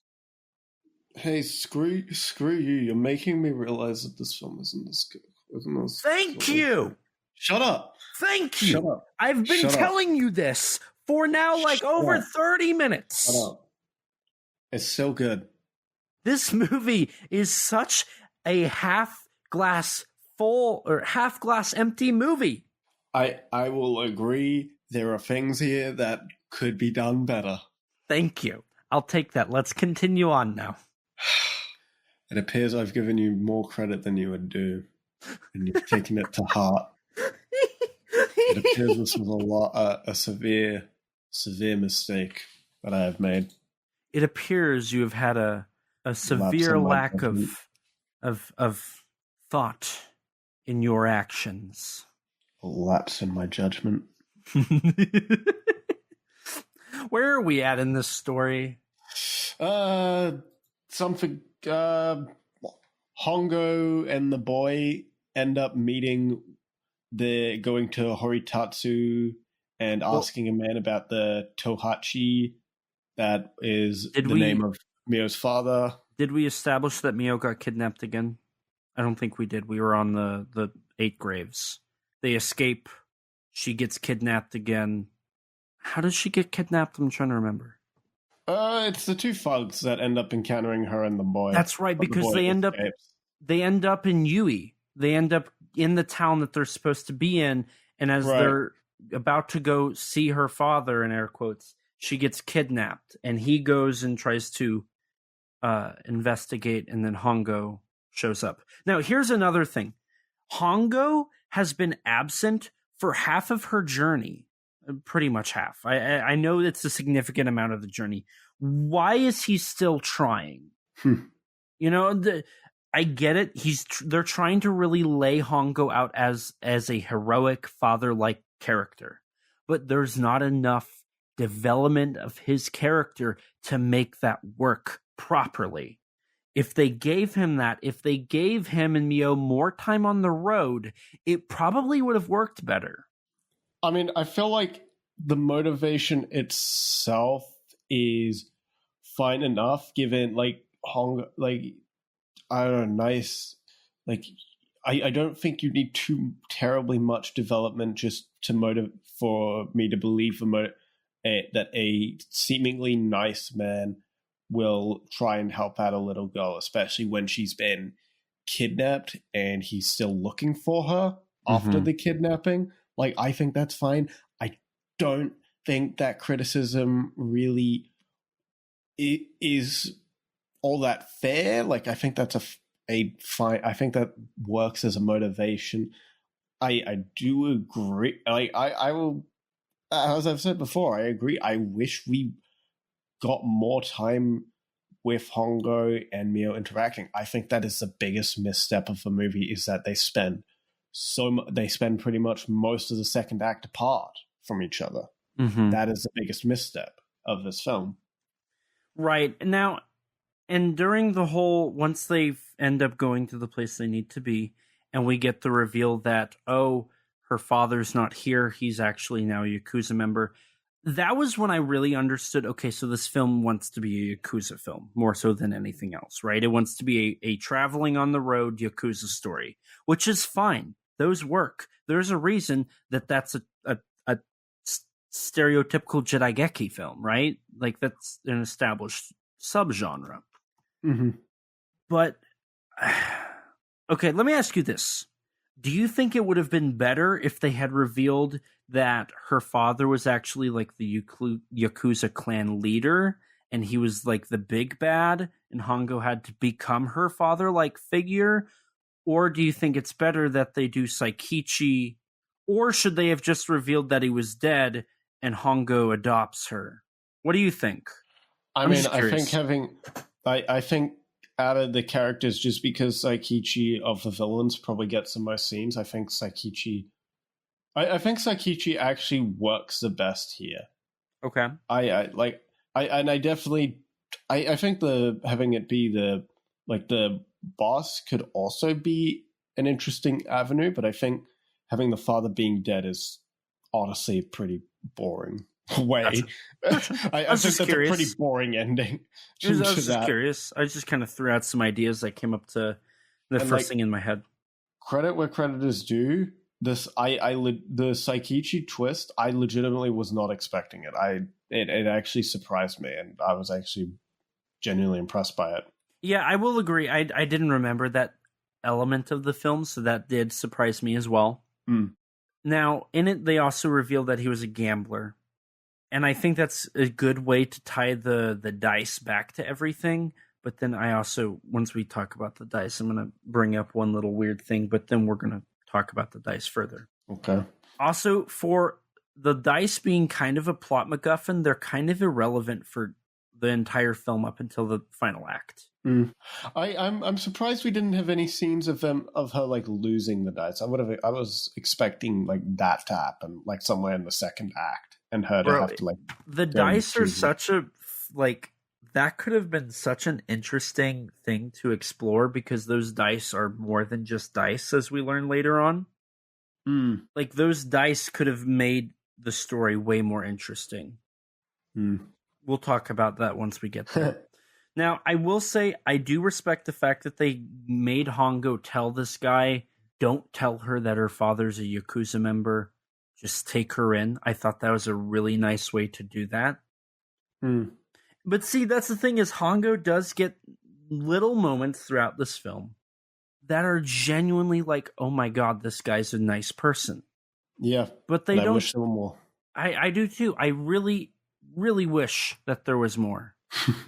But following this, the boy appears looking for Tohachi and ends up, once he realizes who Hongo is and that he's Hyakutaro, he ends up informing him about Mio's capture, in which Hongo goes to rescue her.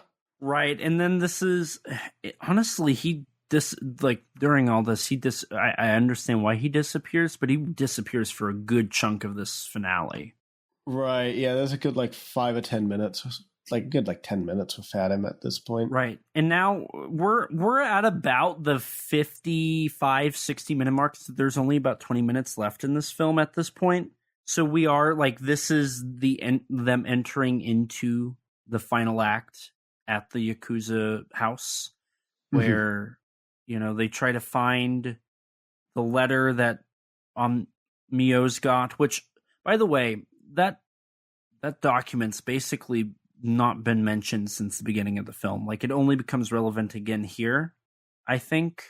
But then they also, and this is the weird thing, I think the screenwriter realized that the document became so irrelevant they had to use her for another plot device, which is why she's also the plot MacGuffin for why Hyakutaro comes to the Yakuza house. They end up giving her two plot devices. She might have the document, and she's why Hyakutaro will show up here and fight on their home turf. And I get that, but I feel like that's just throwing too much on her. When, just give her, I feel like the whole documents, you could cut the document. Rewrite the opening slightly, and boom. You've got... I think it would just be a lot easier if you wrote out erased the document, didn't go into too much explanation on why you're killing the initial guy, have Hyakutaro still related to him, maybe he shows up, they have a bit of a clash. No, because then he'd get cursed. Have him going after them, or, looking for his boss, finding out that his boss is killed. He runs into Mio, and then they're having their journey. I just think that document could just be cut out, and with some rewrites, you'd have a cleaner reason for Mio and that whole final act. Perhaps I don't know. I really didn't see her being the reason that Hongo goes after I didn't see that. I understood that. I don't see that as a flaw, though. I did not see that as a flaw. I don't know. I did. There's a lot going on in this film. I feel like, and that's the thing, there's a lot going on in this film, I feel like. And to that point, I struggle to really find and pinpoint what I like in this film, because there's three different plots going on with the girl. You have the document plot, which is why the Yakuza are after her. You have the Hyakutaro relationship, which is why the Yakuza also want her. And then you have her trying to find her father, who is a Yakuza. You have those three elements all related to to the villains, but that's the whole, like, she's the whole reason the plot's moving. And so everything else in this film just comes up, I don't know, lacking. See, I think the issue is less that, like, there's too much going on here in, like, with those three different, like, main focuses of the film. I'll say you could do with, I feel like you could definitely go without, like, the boy and the comedic scene earlier on with, like, the short lady and stuff like that, and get rid of that, and just the issue with these that's three it. main you elements actually is that do there's bring up actually a great point here. A little too little here. Is that they're all kind of, I could definitely see that. I think that's actually a really great point. I think, and perhaps maybe that's more of the issue, because I did mention how the yokai, I feel like you could do more with the yokai than you actually do. Perhaps the issue is this film, instead of having too much, it is too little. Perhaps the too little of Hongo and Mio, their interactions, too little of the yokai, too little of the dynamics, too little of the main assassin. Perhaps if they gave the film more, it would have worked out. But yeah, and look at, like, the whole dice thing, which we're, like, knocking on that. Mm-hmm. We'll just jump right into it. Saikichi takes the dice. She says she wants them because they're hers. He opens them, finds out that they're dice. He asks, that's where he learns that she's looking for her father. We clearly get the visual nods that he's her father. He tries to help her escape, and then they get captured. During what I think is the best moment in the film for stakes, Saikichi's tied up. Mio is given a choice of herself or her father, and then the Yakuza boss says, "We'll play a game of dice. When we roll them, you say odd or even. If I win, your father dies. If you win, I let you guys go." He does a whole thing where it's best 3 out of 5, right? Well, it's like originally just 1 round, right, then 2, and then 3, we find out that the dice are his men cheats. Saikichi literally says the dice are special. They pay no mind. They use that. They try to, like, argue that she's cheating. It's a whole thing. I think the whole she's cheating thing doesn't really work when he's already vocally said that they don't work. I think there's just something about that I thought that was a little clunky. But we get the reveal right before the final yokai moments that the dice are made out of his wife's bones, her mother, which is really unsettling, by the way. I don't know why you would do that. Yeah. Like, if you're, like, addicted to gambling and that's why you leave your family, and then you have dice made from your wife who died, that's a little freaky deaky. I don't necessarily think that was the best way to explain the dice. Which I also wonder if that is a call, like if Kibakichi actually called back to that with those special dice that they said were yokai. Did you think about that? No, I kind of wonder that now, if that was a really callback to the special dice. I'm going to be honest. In Kibakichi. But anyways, I think this sequence is pretty cool. And I do think it's very interesting when we get the reveal that it's his wife's bones that are the dice, and the dice are literally watching over them, her spirit's watching over them. That's when the yokai appear. That's why I feel like if you had alluded to those dice beforehand being powerful like that, and had them, like... Yeah, it is weird that the dice don't actually do anything before this sequence if you're going to have... Mm-hmm. them be embedded with the wife's bones or made from the wife's bones. And this final, like, this quick jarring transition, and it works as a jarring transition, from the reveal, this is my wife, to the yokai are here, it almost seems like she's the reason they're following. Like, she's the one letting the yokai know, she's, like, what's leading the yokai to this place. With the reveal, that's my wife. Boom, yokai are here. Boom, we're in trouble. It's shown in a way that would make you assume that those dice is what leads to their doom. Mm-hmm. But they don't explore that. That could be explored, and it would be so interesting. It would be so good. Mm-hmm. And it would give I think it would work so much better. I think you could rewrite this story with all these elements, cut off a lot of this stuff, and it could be a better film. Mm-hmm. Now, I do believe that this yokai attack is easily the scariest yokai attack in the entire series, where you have the cool lights, but then you have the shadows of all the yokai. Like, that's a very well done moment. And we do get the very theatrical lighting. I love that stuff. Mm-hmm. Yeah. Meanwhile, Hyakutaro finally arrives and has his final confrontation with the assassin, killing him and also his various men. Which I thought was really underwhelming. It's fine. It's fine. It's underwhelming. The assassin kind of needed more. I agree. I'll actually agree with what you said earlier, that he could have been established a little better. Mm-hmm.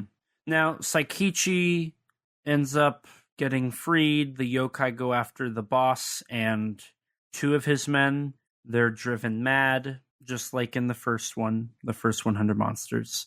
Right, and they end up killing each other with the boss Higuruma being the only one left alive. And then, like, doesn't he kill himself?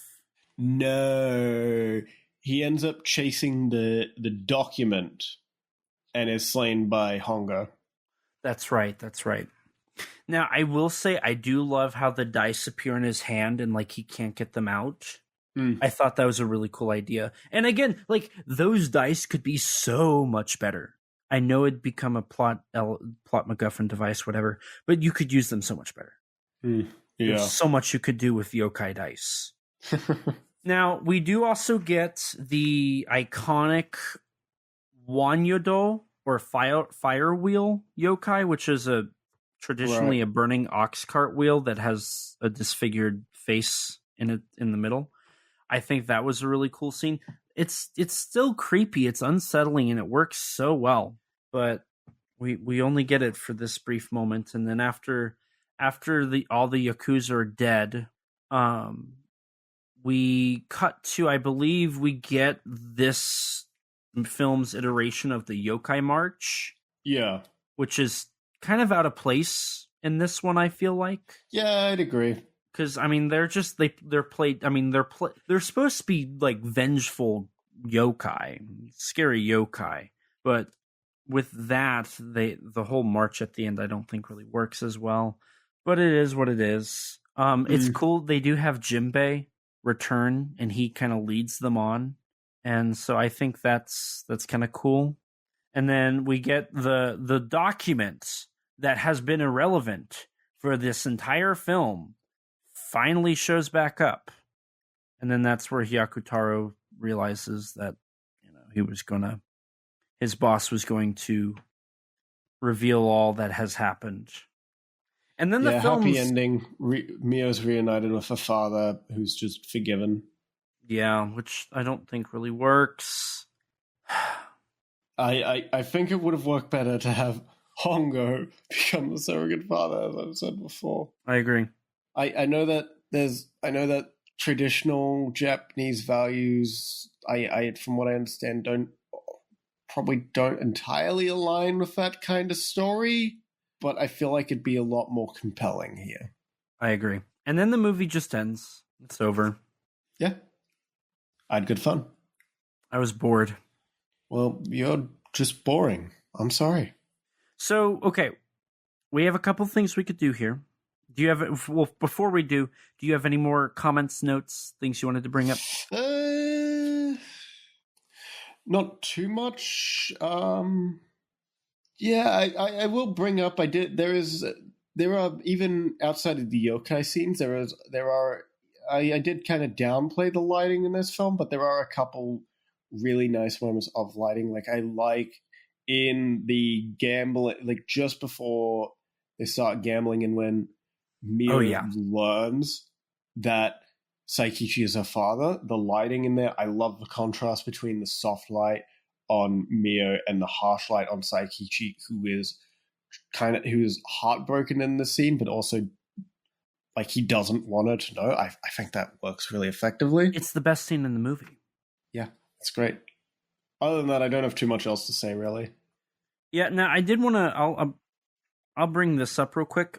So in the title of the Japanese version, and they do say this a couple times in the film, they're on the Tokaido Road, which is a very long stretch of road. In Japanese, it translates to East Sea Road.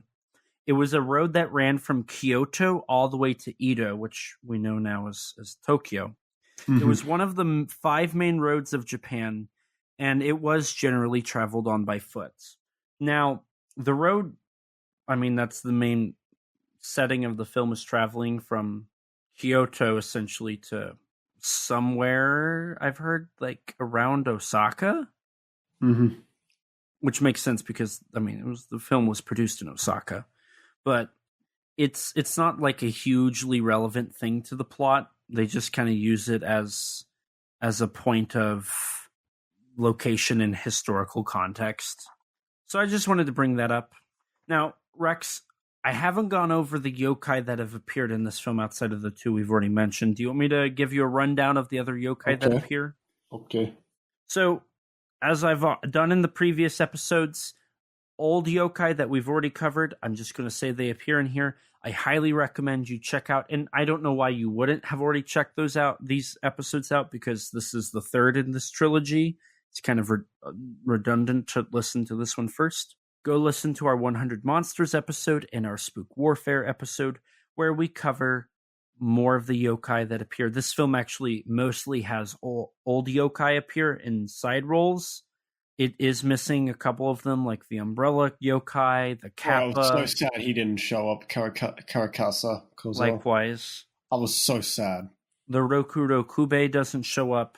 This film utilizes a lot of the side yokai in just the same kind of side character roles, but it's also missing a lot of the iconic ones that made the other 2 good, I think. Now, for the last new one that was introduced, it was the Jakutsu Baba, or Snake-Boned Hag, which also appeared in Gege no Kitaro, the anime that was an adaptation of the manga that made yokai popular. She is able to control snakes. She lives near a place known as the Snake Mound. The oldest record known that includes this yokai is the supplement to the 100 Demons from the Past and the Present, also known as the Konjaku Byaki Shui. Now, historians believe her origins actually come from the Chinese text Shan Baijing, also known as Classics of the Mountains and Seas. The first known text to actually have the word kaiju in it, or the Chinese equivalent to kaiju, by the way. And in it, they hypothesize she comes from the city of Bukhan, which is in China. You also have the Nuraihyun yokai, the tree branch ghost that appears in the whole segment that we talked about in the place of the 8 graves. I believe that was a yokai created for this film. The Hammer Child, or the Tsuchinoko, the Noparabo, or Faceless Monk, Doro Tabu, the Muddy Ricefield Monk appears. We also have the Hikeshi Baba, or Fire Extinguishing Old Woman, Hyosube, Oshiro Baba, White Powdered Hag, which, by the way, the actress for the White Powdered Granny, Sasuko Yamamura, would eventually, she was in all 3 of these yokai films. She would actually reappear in Kibakichi as one of the yokai actresses. I thought that was a pretty cool callback. Aobozo, or Blue Monk, I believe that is, appears in here. The One-Horned King from Spook Warfare's in here. The Keijoro, or Hairy Prostitute's in here. Kyokotsu, or Crazy Bones, is in here. Kawatengu, or River Tengu. And the Hitotsome Kozo, or One-Eyed Priest Boy, appears in here. All of those appear in the end here in kind of these side, minor roles. So those are the yokai that appear. Really, Rex, I think we're down to just about 4 things in terms of the film. So where do you want to go from here? I guess just go to final thoughts then. All right, do you want me to start or do you want to go? Sure, go ahead. Well, see, Along with Ghosts is a film that it does absolutely change the yokai formula. If that kind of existed, because, I mean, you and I both have talked about how Spook Warfare and 100 Monsters don't really fall in line with each other. They're different. This trilogy of films is the continuation from the Daimajin trilogy. We talked a lot about that last episode on Spook Warfare. What this film does, or what this trilogy does better, is it distinguishes each film as an independent film. Mm-hmm. While they're all anthology films, they're never directly linked to each other. This trilogy does a great job at being unique and being different. So I use the term yokai formula, but I don't really think there really was one. And I think that's one way that this trilogy stands out superior to that of Daimajin. Yeah, that's something I will actually completely agree with and was going to bring up is that all of these films are just very distinct from one another, where in which I feel like some of the Daimajin sequels, while the third one does stand out, the second one kind of ends up feeling like more of the same for the first. So with this trilogy being a lot more distinctive in each entry is something I really appreciated. Helps that I would also argue that whereas Daimajin I felt like stayed the same quality in the films, or even got slightly worse with both of its sequels. Personally, I found both Yokai sequel I ended up liking and finding them more entertaining than the original. Yeah, I'm not surprised by you feeling that way, because, with how you talked about Spook Warfare and whatnot. Now, I will say this: for me, I'm a little different from what I remember historically. I preferred Return of Daimajin over Daimajin and Wrath of Daimajin, but like you said, they are more consistent.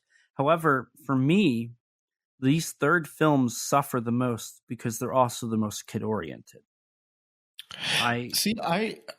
This film has child characters, but it doesn't really feel child-oriented. I can agree with you there. You are correct. But I do think this film... I feel like there's more of an argument there. Yeah. But even then, Daimajin, I don't think that it's that big of an issue in Daimajin even. And I'm not even necessarily a big fan of the third Daimajin. Neither of these are to the point of something like, say, Gamera by this point. Mm-hmm. Where the main characters are the kids and they're doing everything. It's just a little more on the nose because of the fact that they have children as the lead characters. And historically, we know that was to draw in those younger audiences. Mm-hmm. But one thing, this film does the exact same thing that all the Daimajin films and the previous two yokai films do. It does go into the world of Zatoichi. Dai Kyoto could not get out of that Zatoichi crutch. And I think I've talked enough about that to really establish all of that. But like I've said, it's way more simplistic, and I think that ends up hurting it. I think this film is full of potential. I think the characters could have more potential, and I think the yokai would have more potential, but they don't really pay that off. They don't really go and take that potential and really utilize it. I think making the yokai scarier is a great choice. In contrast to Spook Warfare, I think that was a great choice to go with. And the way they do it, which is different from 100 Monsters, I think is even better. That being said, I will also say that Spook Warfare, I think, did a better job on a production value standpoint than Along with Ghosts. This film clearly looks like it's in the 60s, like it was shot in the 60s. Spook Warfare does not. It really feels like they took a step back in production here. And that's so interesting because, as I previously established at the beginning of this film has two writers and 2 directors. Granted, I think that's because one of them is actually the effects director and not the main director, but we don't have any information to prove that, but that's my theory. Mm-hmm. But that being said, it feels like they took the people that worked on the previous films, got them together and said, you can make a better one, and it ended up being more of a mess. And I wish they would have ended up doing more, because this film just ends up being very disappointing for me, and it's probably the most forgetful for me. The final sequence where we get the gambling scene is easily the best scene in the film, and to me, I feel like there's so much more you could do with that to make it more memorable. Overall, I came out of this pretty disappointed. Man, I disagree. I was pleasantly surprised by this, in all honesty. Just purely from the fact I'd heard that while this film was probably going to be okay, that, you know, just like the DiManna trilogy, the third film's kind of seen as the lesser of the three. Right. But I suppose this means we should probably transition into our rankings. So yeah. Do you want to do rankings, or do you want to do cast and crew? Let's do rankings while we're on it. Okay. Now, we're not going to do both separate because... that's dumb. Yeah. But I think it'll be obvious what our yokai ranking is, outside of our month ranking, Yokai Month, and our Yokai Trilogy, or Yokai Monsters series ranking. I mean, not to spoil my ranking, but the yokai ranking is pretty separate from the other ranking anyways. Likewise. So I suppose at number 5, as stated last time, at the very bottom, I have Kiba Kichi. I have Red Tears. You know, which is my number 4. My thing with Red Tears is exactly what you put in our description. Another incel movie. I'm not for me. Don't like it. Very forgetful. Yeah, my number 4 is Kiba Kichi. I at least appreciated the goal. Yeah. My number 4 is Kiba Kichi. I think it's cool to blend Zatoichi and yokai, but it fails at that. Yeah. Number 3, I've got Yokai Monsters 100 Monsters. At my number 3, I have Along with Ghosts. Such an undercooked potato. Why do you have 100 Monsters at the very bottom? Because it was the least entertaining of the trilogy, frankly. And also the one I was least invested in the story of. Okay. Yeah. So at number 2, I've got, and this changed in the recording, I've got Yokai Monsters Along with Ghosts. I have Spook Warfare. So I want you to tell me where it changed. First, where did it change from? And well, I think the implication is that at number 1, I've got Spook Warfare, which was before about an hour ago was my number 2, whereas Along with Ghosts was my number 1. Huh. See, I have Spook Warfare at number 2, and I have 100 Monsters at number 1. Wait, our lists aren't entirely the opposite, but our lists are not remotely the same. Like, completely different. Mm-hmm. I like the classic Jidaigeki of 100 Monsters. I love that, actually, and I love the theatrics of it. I think Spook Warfare is pretty darn close. It's like neck and neck with 100 Monsters. I love the film and how it looks. Both are way more memorable. I don't know. I think Along with Ghosts just had it had the best hook for me, and was generally, in spite of the fact it's underdeveloped, I think what I appreciated about it was its story felt the most focused out of the trilogy for me. I don't see it. I don't see it. Really? Are you blind? Do you need glasses? No, I think you didn't watch the same movie. I'm not entirely convinced that you saw the movie I saw. I don't think. Well, yeah, I think you watched the wrong movie. No, I think I watched the right movie, and you just watched a worse movie. Did you? No. Did you accidentally put on Kiba Kichi 2? No. Honestly, maybe I actually no. I can't even say. I think I would rather watch that because I don't think that's true. But yeah, no. Either way, I'm very happy to say that I've now seen all three of these Yokai Monster movies, though. And we've covered them. Correct. Who knows when we'll get to the Great Yokai War? Maybe it'll be 2 more years before we cover the Great Yokai War and its sequel, the Great Yokai War Guardians. Who knows? I don't. I don't either. The dice do though. Oh, ha ha ha ha ha ha ha ha. Was the nearest gun. What was that laugh? It was to show how funny I thought what your sentence, how funny I thought your joke was. Well, you want to know something else? What? Kojiro Hongo played Hyako Taro in the movie. He was in The Whale God, Gamera vs. Barugon, Gamera vs. Viras, Gamera Guardian of the Universe, Return of Daimajin, Buddha, and Peony Lantern. Pepe Hozumi played Shinta, was in Japan Sinks, the 2006 version, Super Robot Red Baron, Go Robocon, Megaloman, Ultraman Dyna, and Ultra Zone. Misami Kojomon played Mio. This is her only acting role. Tomoko Tonura played Saikichi, was in Ghost Story Cruel Tales, The Secret Record of the Monster Cat, Japanese Ghost Story, and Theater Ghost Story. Hidari Bokuzen played Jinbei, was in Ishiro Honda's Blue Pearl, Akira Kurosawa's The Idiot, and Seven Samurai, and Record of the Living Things. He also appeared in The Three Treasures, The Human Vapor, Gamera the Giant Monster, and Akira Kurosawa's Redbeard. Ryotaro Gome played Gonkuro Tawara, was in Daimajin, 100 Monsters, New Ghost Story, Hellgirl Fists, The Great War Between Blood-Sucking Zombies and Ninja Monsters.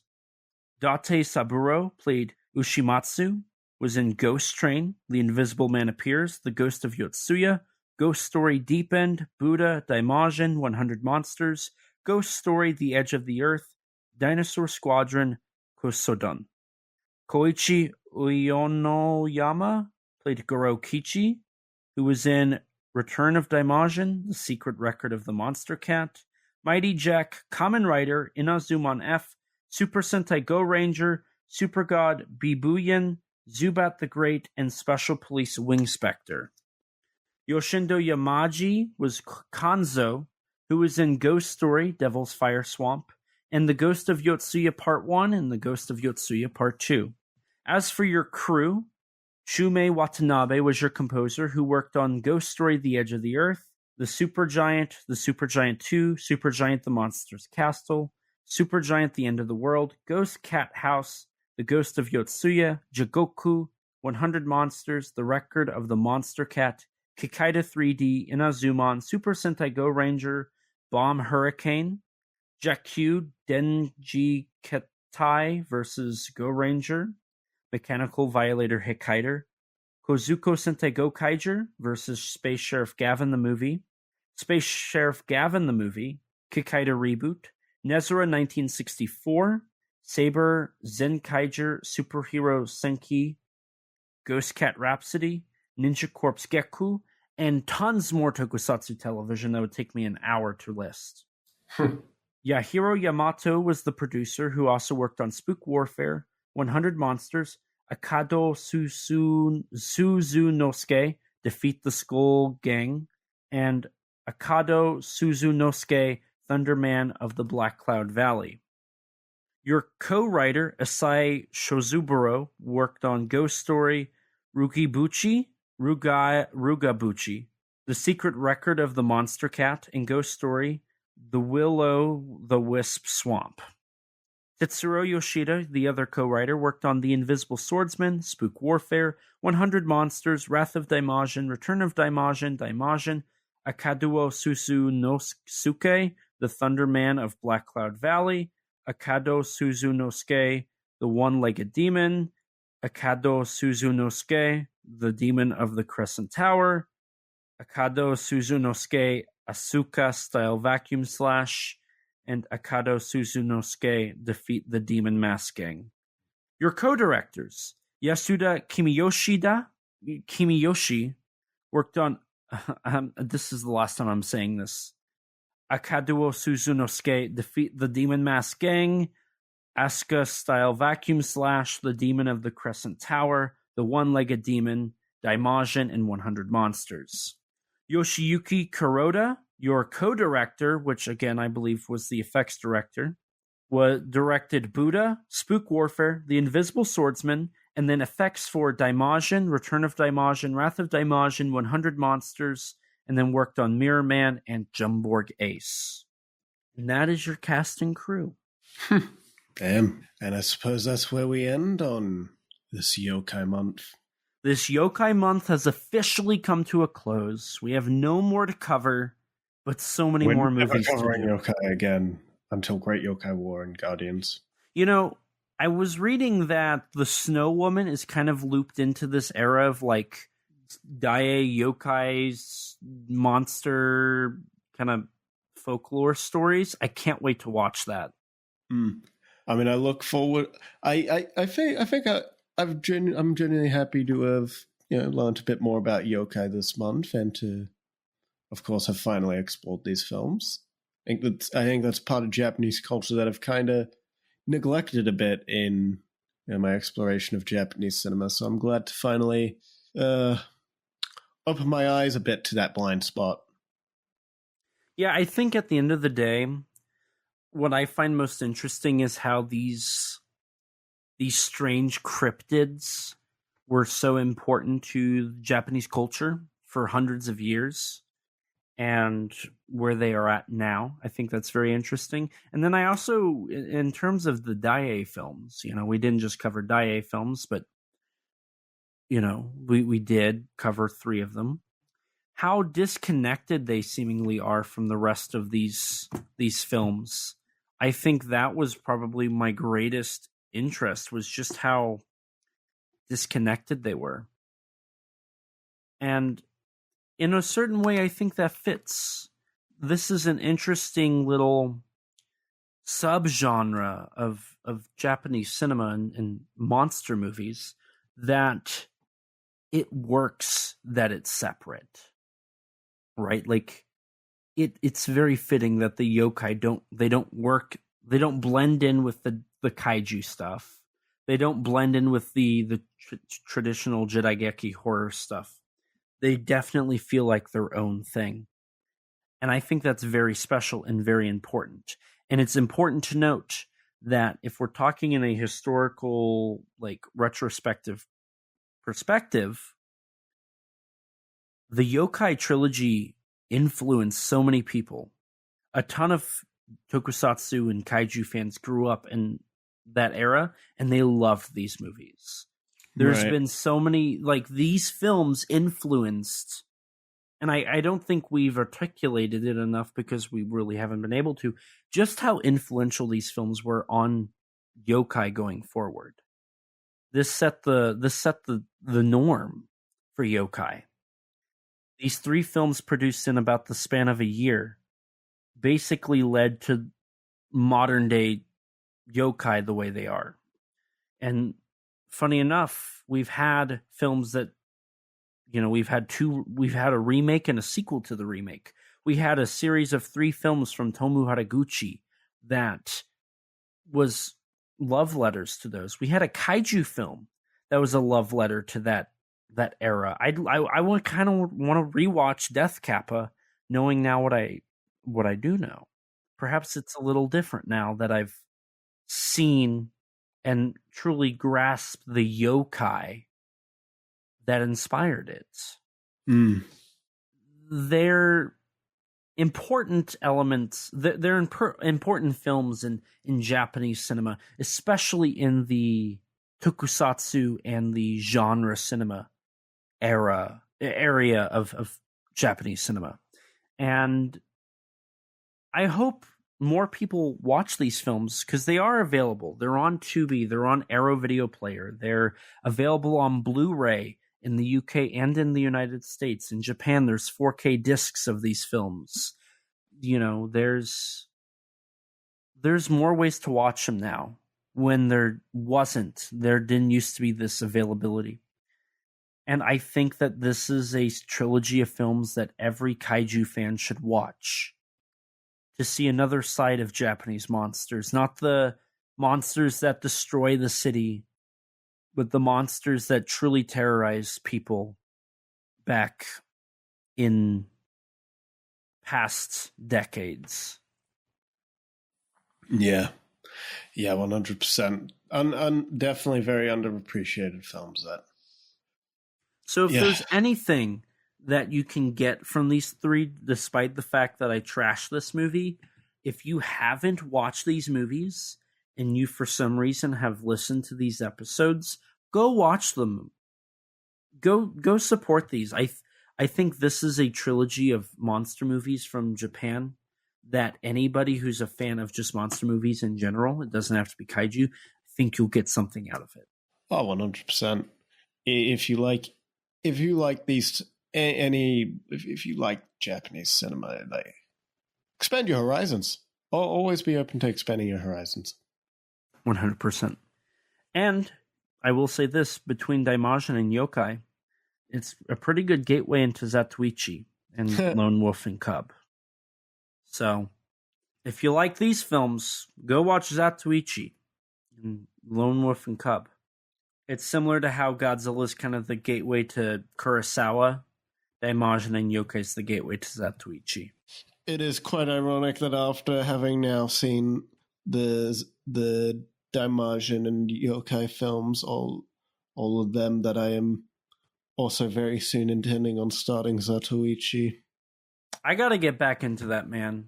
I know. I'm so close. I have 19, 20, 21, 22, 23, 24, 25, 26, and I also got the Beat Takeshi film, so I'm just going to watch that. I only have like 8 films left. I really got to get my stuff together and get on it. But with that being said, we probably should get off here so I can start getting on that. So I agree. This has been a great month. I've enjoyed it. Next month, we have a lot in store for you. By a lot, I literally mean a lot. We have a ton of stuff coming out. Rex and I are going to be very busy with this podcast. So get ready. We have another themed month. You probably already know what it is, but it's going to be a great month. Oh, that's right. We are starting that. Oh, my. Our time has come. Oh, boy. I'd actually forgotten about that. Well, it's here now, and there's nothing we can do about it. I say we just accept what's right in front of our eyes. Yeah. But with that, I do have one last thing to say in this month of October, Rex. And that is? Hello! I'm Elijah, and I have a Kaiju and Tokusatsu problem. Joking aside, I am Elijah Thomas. I am a writer. I've written for GodzillaMovies.com, Kaiju Ramen Magazine, and Kaiju United, of which I'm the Chief Innovative Officer for. My writing has also been featured in the book Giant Bug Cinema, a Monster Kid's Guide from Bear Manor Media, where I wrote about Ghidorah, the three-headed monster. I've also been the privilege to work with my good friends at Giant Monster BS, Grattan Conwell and Matthew Fields, on their intros and outros for their newest season, Season 2 of Giant Monster BS, where they are covering indie kaiju films. Outside of writing and podcasting, I also served as a consultant on the upcoming Titanic Creations officially licensed Yonguri articulated figure. Go to titanicreations.com/Yonguri to order yours today. As I've previously mentioned, I have had the privilege to work with SRS Cinema producing bonus features. I have worked on Yuzo, The Biggest Battle in Tokyo, Liverleaf, War of the Ninja Monsters, Jiron vs. Gora, and Sharkdemic. Yuzo and Liverleaf are both now available on Blu-ray and DVD. You can get the DVD from any major online retailer. You can order the Blu-rays, including Ninja Monsters, now on srscinema.com. You can pre-order Sharkdemic now, and there is more on the way. Trust me, it's going to be a good time. I'm also a filmmaker. As I previously mentioned, my filmmaking skills have been featured in an upcoming short film that my good friends Grattan and Matt worked on. I don't know what the rollout is going to be in marketing, but it's Dissectoid. So if you see that floating around as a horror short film, definitely go check that out. I also was in their film Alec Baldwin Strikes Back. I did a little cameo as the director, voice cameo. That was pretty fun.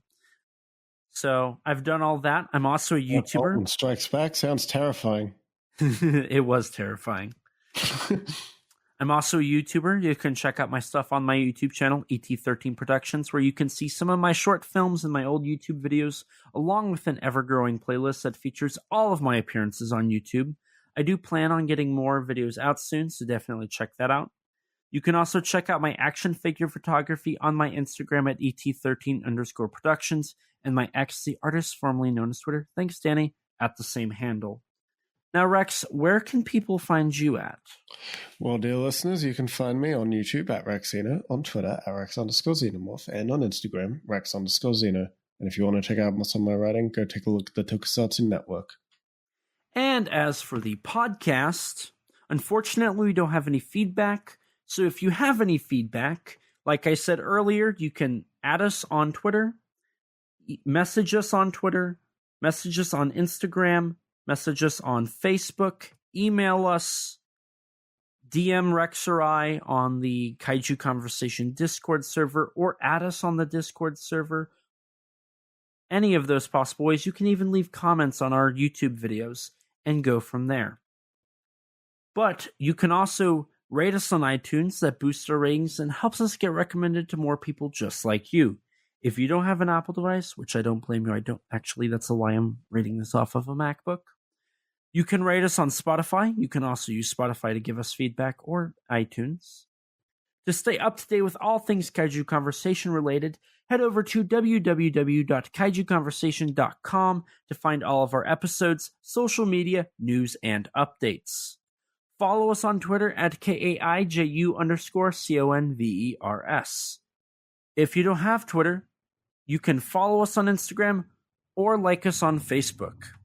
If you're like me before podcasting and you don't have any social media, lucky you.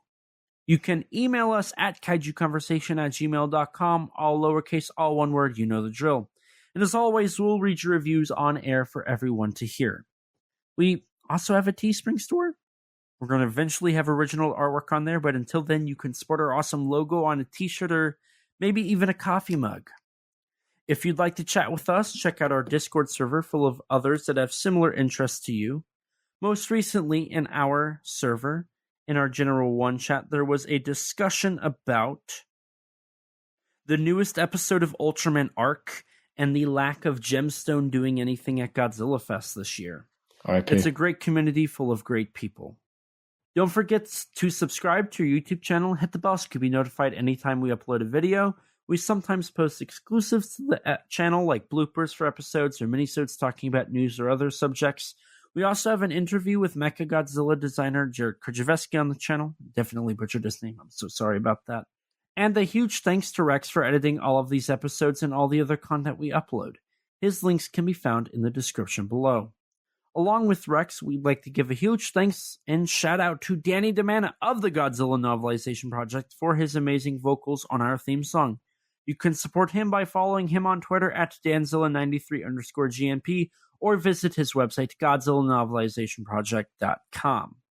And a huge thanks to Grattan Conwell from the podcast Giant Monster BS for composing the music for our theme song. You can support him by following the podcast on Twitter at Giant Monster BS or on any podcast platform under the name Giant Monster BS. And with that, we're going to wrap things up here. So thank you guys so much for listening. Thank you for tuning in to Yokai Month 2024. It's been a great time. I've had a lot of fun. Thank you, Rex, for joining me on this journey. I hope you've enjoyed it as much as I have. Thank you for inviting me. And as always, please remember, life's too short to not talk big. Bye, guys. Bye. We are set, we are in debt, there's nothing to sweat. Life's too short now, baby. Kaiju, not too big now, baby.